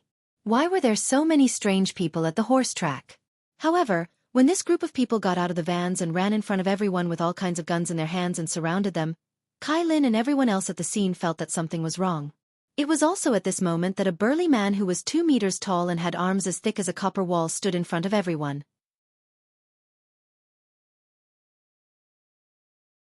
Chapter 1273. As the man spoke, he grabbed a machine gun and suddenly fired at the lawn not far in front of them. Guns, these are real guns. Initially, Kai Lin, Qi Xiao, Lin Zihong, and the rest were only secretly afraid when these people appeared. After all, handguns were banned in Country Z. The appearance of a real gun and a toy gun could not be distinguished, but the bullets in a real gun were loaded with gunpowder. Toy guns could only hold a few toy bullets that were smaller than soybeans at most. They could not kill. Initially, Kai Lin and the rest thought that these men who appeared out of nowhere were just trying to show off by standing in front of them with toy guns. Although they did not know the motive of these men, Kai Lin and the rest were not afraid in the beginning. However, it wasn't until this burly man, who was 2 meters tall and had arms as thick as iron walls, stood in front of everyone, grabbed a machine gun, and started shooting at the empty ground. Only then did they realize what was going on. This was a gun. A real gun. The man frowned. Although the horse farm was surrounded by lawns and there were no houses other than the straw hut that Uncle Zhang had built himself, these people were screaming in fear. But this group of people kept screaming in panic. If someone heard them, it would be troublesome. Especially since they had not found their target. The man suddenly raised his voice. His face was covered by black gauze so they could not tell which country he was from. I'll kill you all if you dare to speak again. As he spoke, the man grabbed the machine gun and fired at the ground again. Everyone, including Kai Lin, squatted down in fear, not daring to make a sound. These people were criminals. They had guns. They had guns in their hands. Yun Jian narrowed her eyes. Qing Yu, who was standing beside Yun Jian, wanted to intervene, but Yun Jian grabbed her hand. If she guessed correctly, the man who stood in front with a black gauze covering his face and speaking in Mandarin was actually a mature foreign man. He was the remnant force of the former Inferno Ring that had yet to be completely eradicated. He was even in cahoots with the mysterious person who had controlled people and killed Xiao Yunju in his previous life. He was the one who Tai Jin Gang. This Tai Jin Gang was the subordinate of the leader of the Inferno Ring, Job, who had been killed by Yun Jian. But in reality, Job was just a figurehead of the Inferno Ring. The Tai Jingong's status was even higher than Job's. In other words, the Tai Jin Gang was the mysterious man's subordinate. The truth was, Yun Jian's guess was right. The 2-meter-tall man standing in front of Yun Jian was Tai Jin Gang. Tai Jin Gang held the machine gun in his hand and glared at the group of people in front of him. After waiting for a while, no one stepped forward. Tai Jin Gang was impatient. He held the machine gun tighter and shouted again, "SS, I know you're here. I'll give you 10 seconds. If you don't come out, I'll use the machine gun to kill everyone here." Tai Jin Gang said fiercely. Kai Lin and Yun Jian's classmates, including Kai Yi, Qi Xiao, Lin Zihang and the rest who had just returned from the racetrack, did not know what SS was. They did not even know what SS was. No, don't kill us. We really don't know what SS is. Which one of you is SS? Step forward, we don't want to die. Sob, sob, sob. Some people had already started to cry out in despair. Tai Jin Gang ignored them. He held the machine gun and started to count to 3. Just when everyone was about to pee their pants, a cold female voice, completely unfazed by the horrifying scene, said, "Tai Jin Gang, how dare you look for me? Do you want me to kill you?" Surrounded by so many people led by Tai Jin Gang, Yun Jian stood up fearlessly and spoke. However, when the surrounding students heard Yun Jian's words, they were almost scared to death. Yun Jian was the SS they were talking about? What did SS mean? And did she know what she was talking about? He had a gun in his hand. She actually dared to talk to him like that. Did she want to die?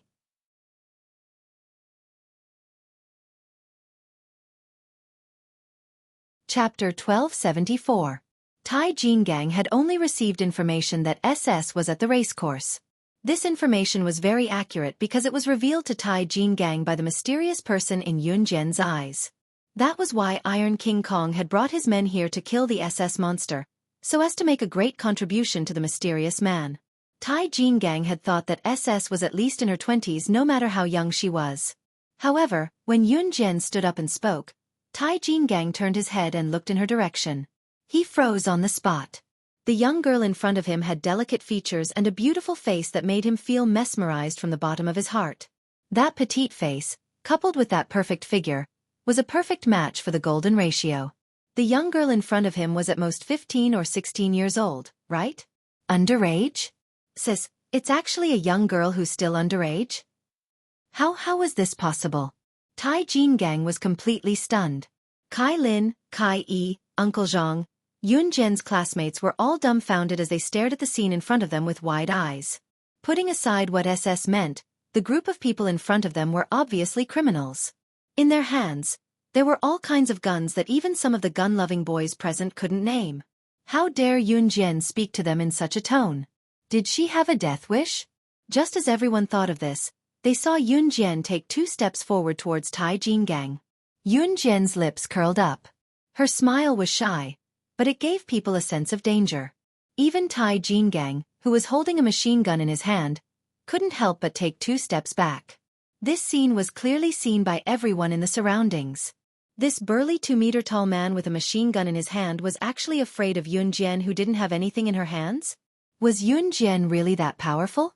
Although everyone in the class knew that Yun Jian was an advanced special forces soldier, they didn't believe in Yun Jian's age at all.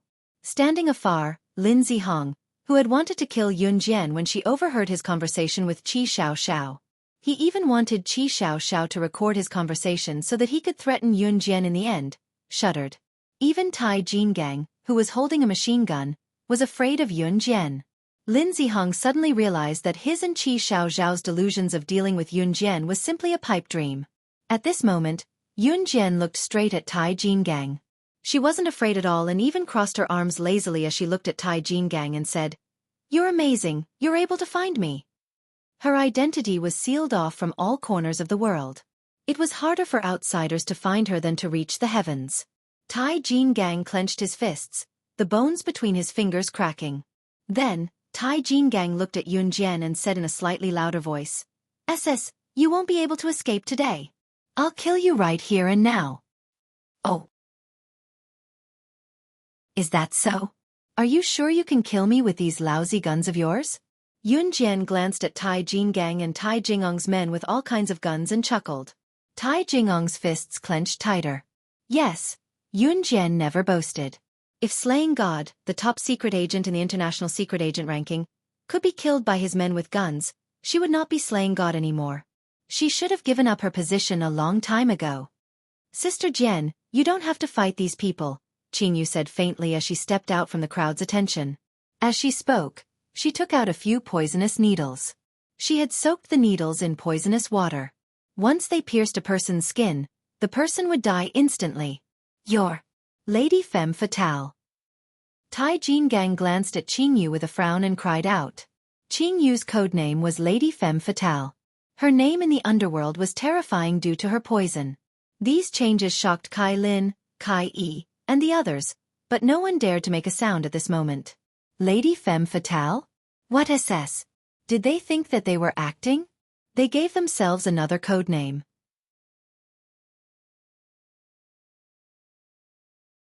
Chapter 1275. What SS? What Femme Fatale? You guys must be acting, right? And the bullets from those guns don't have gunpowder or bullets, so they can't kill anyone, right? When one of the boys saw this, he suddenly shouted out in fear, just to comfort himself. Everything in front of him was fake. The people in front of him must be joking. None of this was real. He did not need to be afraid. The boy comforted himself. Acting? I think I just heard the funniest joke. Tai Jingang chuckled, redirecting his attention back to Tai Jingang. Tai Jingang was someone who was closely related to assassins and secret agents. At the same time, his ability was unlike those third-rate assassins. Yun Jian might look lazy, but she was actually paying attention to Tai Jingang and everyone else's actions. She, Yun Jian, was never conceited. Even if she looked extremely lazy on the outside. Even if she was so confident that it was unbearable. Even if she had to fight a beggar by the roadside, she would never underestimate anyone. No one could guarantee that the person standing in front of them was weak. However, if they did not have Yun Jian's mentality, showing their emotions on their face no matter who they were fighting and letting their opponents realize that they were constantly on guard against their surroundings, such a person would definitely be a weakling. Not letting others see through one's inner thoughts was the most basic skill of a secret agent. Tai Jingong's every move was under Yun Jian's control. Yun Jian did not make a sound, but if one were to observe closely, they would see a flash of light in her eyes. Kid, I'll let you have a taste of this bullet's power. Iron King Kong laughed maniacally. At the same time, he pointed his machine gun at the boy who had just said that everything was fake. If this bullet were to be fired, the boy's body would be turned into a beehive. Forget about surviving, it would be a problem if his corpse would even be intact. Although the boy felt that all of this was fake, he still trembled. Anyone who had a machine gun pointed at their body, even if it was a fake one, would still be afraid. However, just as the boy, including everyone present, was thinking about this, Tai Jingang had already aimed the machine gun at the boy, and his finger was on the trigger. Ah! The people standing around instantly shouted. Everyone saw that the bullets fired by the Iron King Kong had a flash of fire. Even if it didn't kill anyone, it would definitely hurt them to death. In particular, the Tai Jingang group's disguise made the surrounding people even more convinced that the guns in their hands were real. Don't kill me, don't kill me. Ah! Even the boy just now held his head and shouted. Hee hee, you dare to question me? Go to hell. Tai Jingang didn't care about this. After he finished growling, his hand was already pulling the trigger. However, the crowd only heard half of Tai Jingong's roar when a sharp female voice sounded. You want to kill someone in front of me? Dream on. Just as this voice sounded, everyone saw a small and delicate figure pass by in front of them. Within 3 breaths, Yun Jian's figure had already arrived in front of Tai Jingang. She lifted her leg and kicked Tai Jingong's wrist accurately. Tai Jingang frowned. He had been stopped from shooting the boy, but Yun Jian hadn't kicked his wrist. Tai Jingang took a big step back at the same time. Tai Jingong's strength really couldn't be underestimated. Yun Jian narrowed her eyes. She changed her strategy and directly pounced on Tai Jingang. However, just as she was about to reach Tai Jingang, she turned to the right and kicked Tai Jingong's waist from the side. Bang! This time, Tai Jingang was kicked by Yun Jian and fell directly to the ground. However, after Tai Jingang was kicked to the ground, he rolled twice on the ground and stood up in the next second. If someone else had been kicked by Yun Jian, they definitely wouldn't be able to stand up within half an hour. Tai Jingang was indeed powerful. He turned over and stood up a second after being kicked. Yun Jian stood in the same place. She curled her lips and sneered at Tai Jingang. You can survive one move from me. You're really powerful.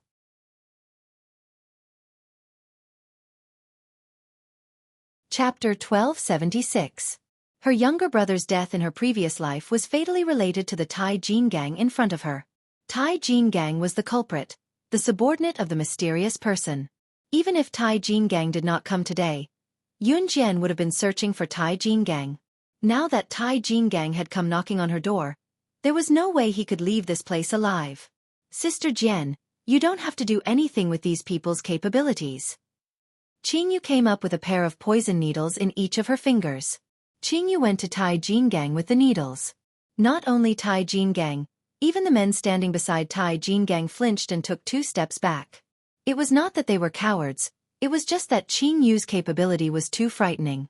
Qing Yu's combat ability was not strong, but no one in the world would dare claim to be the best if she claimed to be the second best at poisoning. Who had not heard of the Venom Lady? The codename of Lady Venom was Qing Yu's moniker after she had killed countless international bosses and presidents of some countries without a sound back then due to her horrifying poison skills. Who would not be afraid of the Venom Lady's nickname internationally? Capture one alive, wipe out the rest. After that, she crossed her arms and spoke to Qing Yu nonchalantly, looking at the group before her. You're right. You're right. You're right. You're right. Understood. Qing Yu accepted the order and put the needles away with a flip of her hand before taking out a pair of transparent gloves from her pocket. The gloves were about the same thickness as the plastic wrap, and they looked almost the same. In spite of it, their function was completely different. Qing Yu's transparent gloves were made by herself. She could hold any poison she made directly when she wore them. As long as she wore this pair of gloves, she could completely defend herself against poisons that could be fatal if they came into contact with her skin. Qing Yu put the gloves on and took out the needles again with a flip of her hand. Holding them in her hand, she walked toward Tai Jingang and his men. Secret agents, assassins, mercenaries, and special forces who had reached a certain level of capability could dodge bullets. Therefore, Tai Jingang knew that their guns were completely useless against Qing Yu and Yun Jian. Qing Yu, you dummy. Don't go alone. I haven't fought in a long time. Wait for me. Gu Nianji was moving her limbs now, her bones cracking loudly. Gu Nianji walked over as she did so. Seeing that Qing Yu and Gu Nianji were attacking, Yun Jian stood aside and did not plan to attack. Little captive, what are you doing here? Qing Yu, on the other hand, did not care about Iron King Kong's group at all. She even turned to joke with Gu Nianji. In reality, although Qing Yu had turned to look at Gu Nianji, she was glaring at Iron King Kong and the rest from the corner of her eyes. F***ck me, Qing Yu, if you dare call me little captive again, I'll... Gu Nianji pouted, but before she could finish her sentence, Qing Yu interrupted her. Bang, bang, bang, bang, bang. A series of gunshots rang out. Yun Jian had already noticed it, but she did not say anything. On the other end, Tai Jingong's men who were standing beside him were falling one after another. Tai Jingang did not even realize what was happening. Ce, who was standing far away, had already seen Yun Jian. He frowned slightly. Lin Wei was leading in Hun's assassins to snipe Tai Jingong's men from afar while Ce walked toward Yun Jian in the rain of bullets.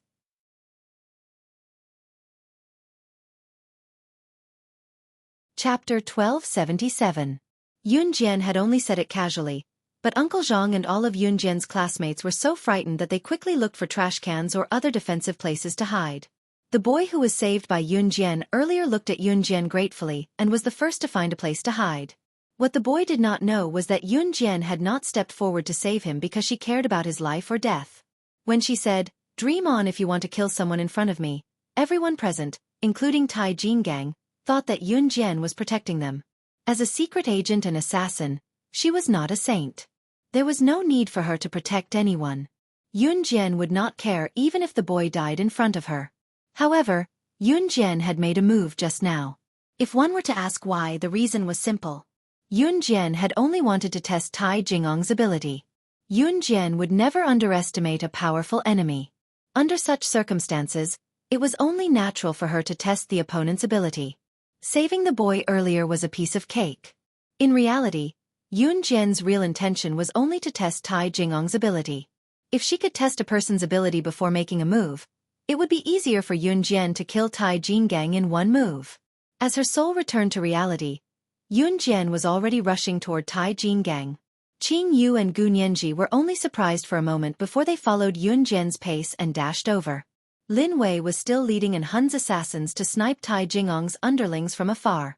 As a result, Tai Jingang and his men were sandwiched in the middle by Yun Jian and Ce's men. They were attacked from the front and back. Damn it! Kill! Kill! Tai Jingang finally reacted. More than half of his men had already been killed by Lin Wei and the Hun's assassins. Naturally, Lin Wei's strength was not to be underestimated.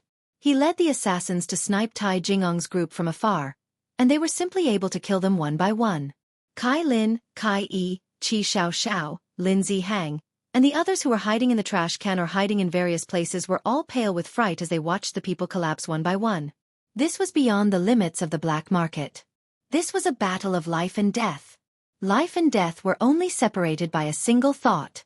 As long as he wasn't strong enough, 1 second was enough. 1 second was enough to take a life.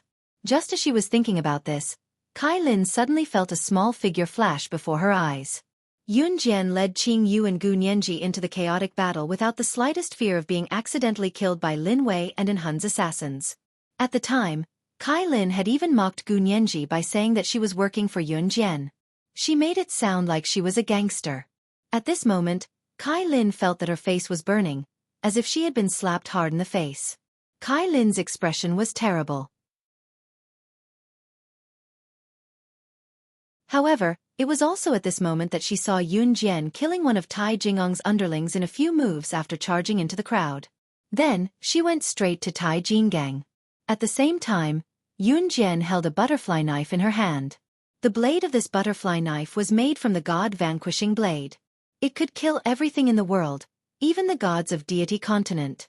Yun Jian held the butterfly knife and stood in front of Tai Jinggang. Tai Jinggang was ready to retreat, but when he saw the butterfly knife in Yun Jian's hand, Tai Jingong's eyes widened and he screamed in horror. Duh! God-vanquishing blade. Yun Jian, be careful. He's from Yulong mainland.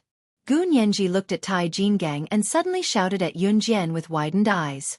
Tai Jinggang reacted in the next second and realized that things were not as simple as he thought. Therefore, Tai Jinggang risked not being able to cultivate for 100 years and directly used the spiritual power of Yulong mainland on earth. What is that? The people standing in the distance saw this and were so scared that their faces turned pale. In the next second, Yun Jian's voice sounded, "You've lost." Her voice was cold as if there was no warmth at all. However, when Yun Jian came within 3 meters of Tai Jinggang, the spiritual power that Tai Jinggang had just used was instantly broken. He instantly became an ordinary person. In the next breath, the butterfly knife in Yun Jian's hand had already pierced Tai Jingong's heart. There was only one person in the world who could make someone from Yulong mainland lose their spiritual power within 3 meters of them. Witch. You're the witch goddess. Before he could say the word Lord, Tai Jinggang saw Yun Jian smile coldly and say the last words that Tai Jinggang heard in this world before he died. I said, "You've lost." With that, Yun Jian withdrew the butterfly knife.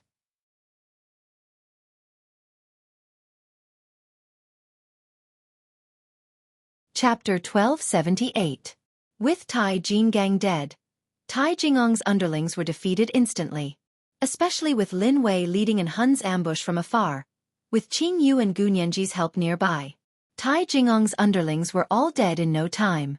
Of course, following Yun Jian's initial wishes, Tai Jingong's underlings were all killed, leaving only one alive. Lin Wei and Xueqi from afar rushed over with In Hun's assassins. Watching Tai Jinggang being killed by Yun Jian just like that, Kai Lin and the rest who were standing afar saw Tai Jinggang use the spiritual power of Yulong mainland before he died. Tai Jingong's hand suddenly emitted a strong light, but he was killed by Yun Jian before the light could be released. Therefore, the people from afar only thought that Tai Jinggang had taken out something like a flashlight. After all, they were standing afar, and no one would have thought that Tai Jinggang came from Yulong mainland. This was because they did not even know of Yulong mainland's existence. This was an era where people believed in science. If they were to believe in another world, they would not believe in it unless they had truly seen and experienced it. That group of people.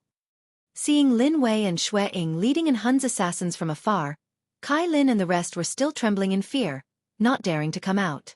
Zhang Xiaofeng, Chen Xinyi, and Ling Yichen had seen more terrifying scenes than this. Although they did not ask Yun Jian directly, the three of them knew that Yun Jian was not a simple person. Moreover, Yun Jian knew some international figures. Especially when they saw Ce, Zhang Xiaofeng and the rest understood immediately. Zhang Xiaofeng and the other two knew that Ce was Yun Jian's boyfriend.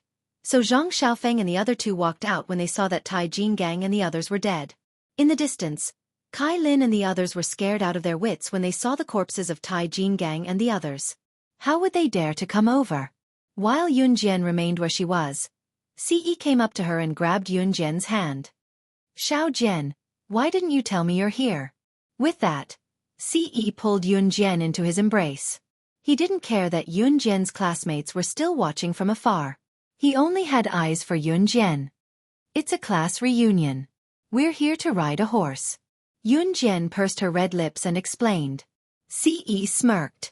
As long as he saw Yun Jian, all his anxiety was gone. Ce answered softly. Young madam, young master, I've kidnapped him. As Xueqi spoke, he tossed Tai Jingong's underling who was intentionally spared to Yun Jian and Ce. Xueqi purposely put Yun Jian in front when he addressed her because he knew that the young madam's current status was even higher than the young master's. If the young madam wanted the young master to kneel and sing conquer, the young master would not reject her. Xueqi thought that he should suck up to Yun Jian and beg Yun Jian to let the young master sing conquer for them. Bring him back first and clean up the scene, Ce told Xueqi. With that, he caressed Yun Jian's head affectionately. Qi Xiaoxiao, who was watching from afar, was envious of the gesture. Although Lin Zihang was good-looking, he was not on the same level as Ce. But it was a pity that Lin Zihang was definitely richer than this good-looking guy. Just as she was thinking about this, Ce had already pulled Yun Jian's hand and walked out of the racecourse. When Chen Sini saw this, she wanted to follow but was stopped by Zhang Xiaofeng and Ling Yichen with evil smiles on their faces. After Xueqi agreed, he walked towards the crowd that was hiding in various places. After a pause, Xueqi asked, "Who's in charge of the racecourse?" At this moment, Uncle Zhang stepped forward timidly.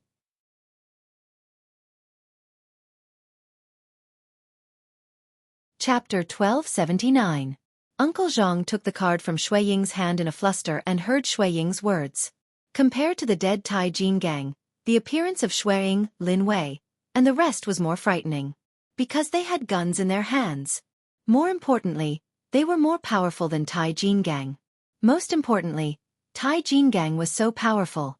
He was actually killed by Yun Jian from their class. He was actually killed by Killing God from the Advanced Special Forces. In the past, they had only heard of Killing God's prestige, but today, everyone present had witnessed Killing God's ability. That was beyond what a person should be capable of. What Xueqing said at the end made everyone present even more stunned. 10 million USD? 10 million USD for hush money? Did his family own a bank? How could he give out 10 million USD at once? USD. The surrounding students were all stunned. Qi Xiaoxiao's eyes widened in shock. Xueqing was the subordinate of the handsome man just now. Even if it was his subordinate, the hush money would be 10 million US dollars. Her boyfriend Lin Zihang's total assets were at most 1/10 of 10 million USD. Qi Xiaoxiao recalled how she had bragged about bringing Lin Zihang to Yun Jian and the rest and felt that she had been stupid back then. Her boyfriend gave 10 million USD as hush money. What about her boyfriend? Qi Xiaoxiao instantly despised Lin Zihang. After Uncle Zhang accepted the 10 million USD, Xueqing's sharp eyes scanned the scene. Although he was handsome and cheerful, the deep scar on his neck made him look ferocious. Therefore, the people standing around didn't dare to step forward. Xueqing smiled ferociously and purposely made the people around him shudder. Then, he fiddled with the gun in his hand and said, "Today, I was planning to kill all of you." Hearing Xueqing's words and recalling the massacre just now, everyone trembled. "However, on account of young madam, I won't kill you. But remember, if anyone dares to say a word about what happened today." Xueqing continued. Before he could finish his sentence, the sound of a gunshot reverberated through the sky. Xueqing grabbed a pistol and fired a shot into the sky without even looking. After that, Xueqing curled his lips. This is the outcome. According to Hun's rules, they were supposed to kill all the witnesses. However, if all of Yun Jian's classmates were killed, it would definitely cause a commotion in Longmen City. Initially, it would not affect Hun group at all whether it caused a commotion or not, but the problem was that Yun Jian was still living in Longmen City. Yun Jian's family had settled down in Longmen City as well. At this moment, Yun Jian had already been dragged to the Lamborghini by Ce. "Aren't we going to wait for them?" Yun Jian asked softly as Ce dragged her to the Lamborghini. After asking, she paused for a moment before continuing, "Wait a moment, I'll go say goodbye to Cindy." As Yun Jian spoke, She wanted to let go of Ce hand that was holding her. Being around Ce made her blush and her heart race. No need to say goodbye. Xueqi will do it for you. Ce did not loosen his grip on Yunjian's hand. In the next second, he pulled her into the passenger seat of the Lamborghini and drove Yunjian back to Gu Yunjian's house. Yunjian blinked and caught a glimpse of Ce's mesmerizing face from the corner of her eye. A small smile spread across her face. Just as Yunjian smiled at Ce, she heard him say, "You're going to the International Underground Tea Party in 3 days." It was not a question. It was an affirmation. Yunjian was stunned. She remembered that she had not told Ce that she was going to the tea party. In spite of it, Yunjian nodded. Mem. She knew that Ce had never attended such places. Xueqi had always been the one to attend any of Han Group's events. Ce had never shown his face. Having known Ce for so long, Yunjian could roughly guess that he did not like to attend such events. That was why she did not tell Ce back then. She thought that Ce would not go. You're tuning in to the Xueqi's Martial Arts Saga YouTube channel. Don't forget to subscribe and join us on this journey to catch the most captivating stories.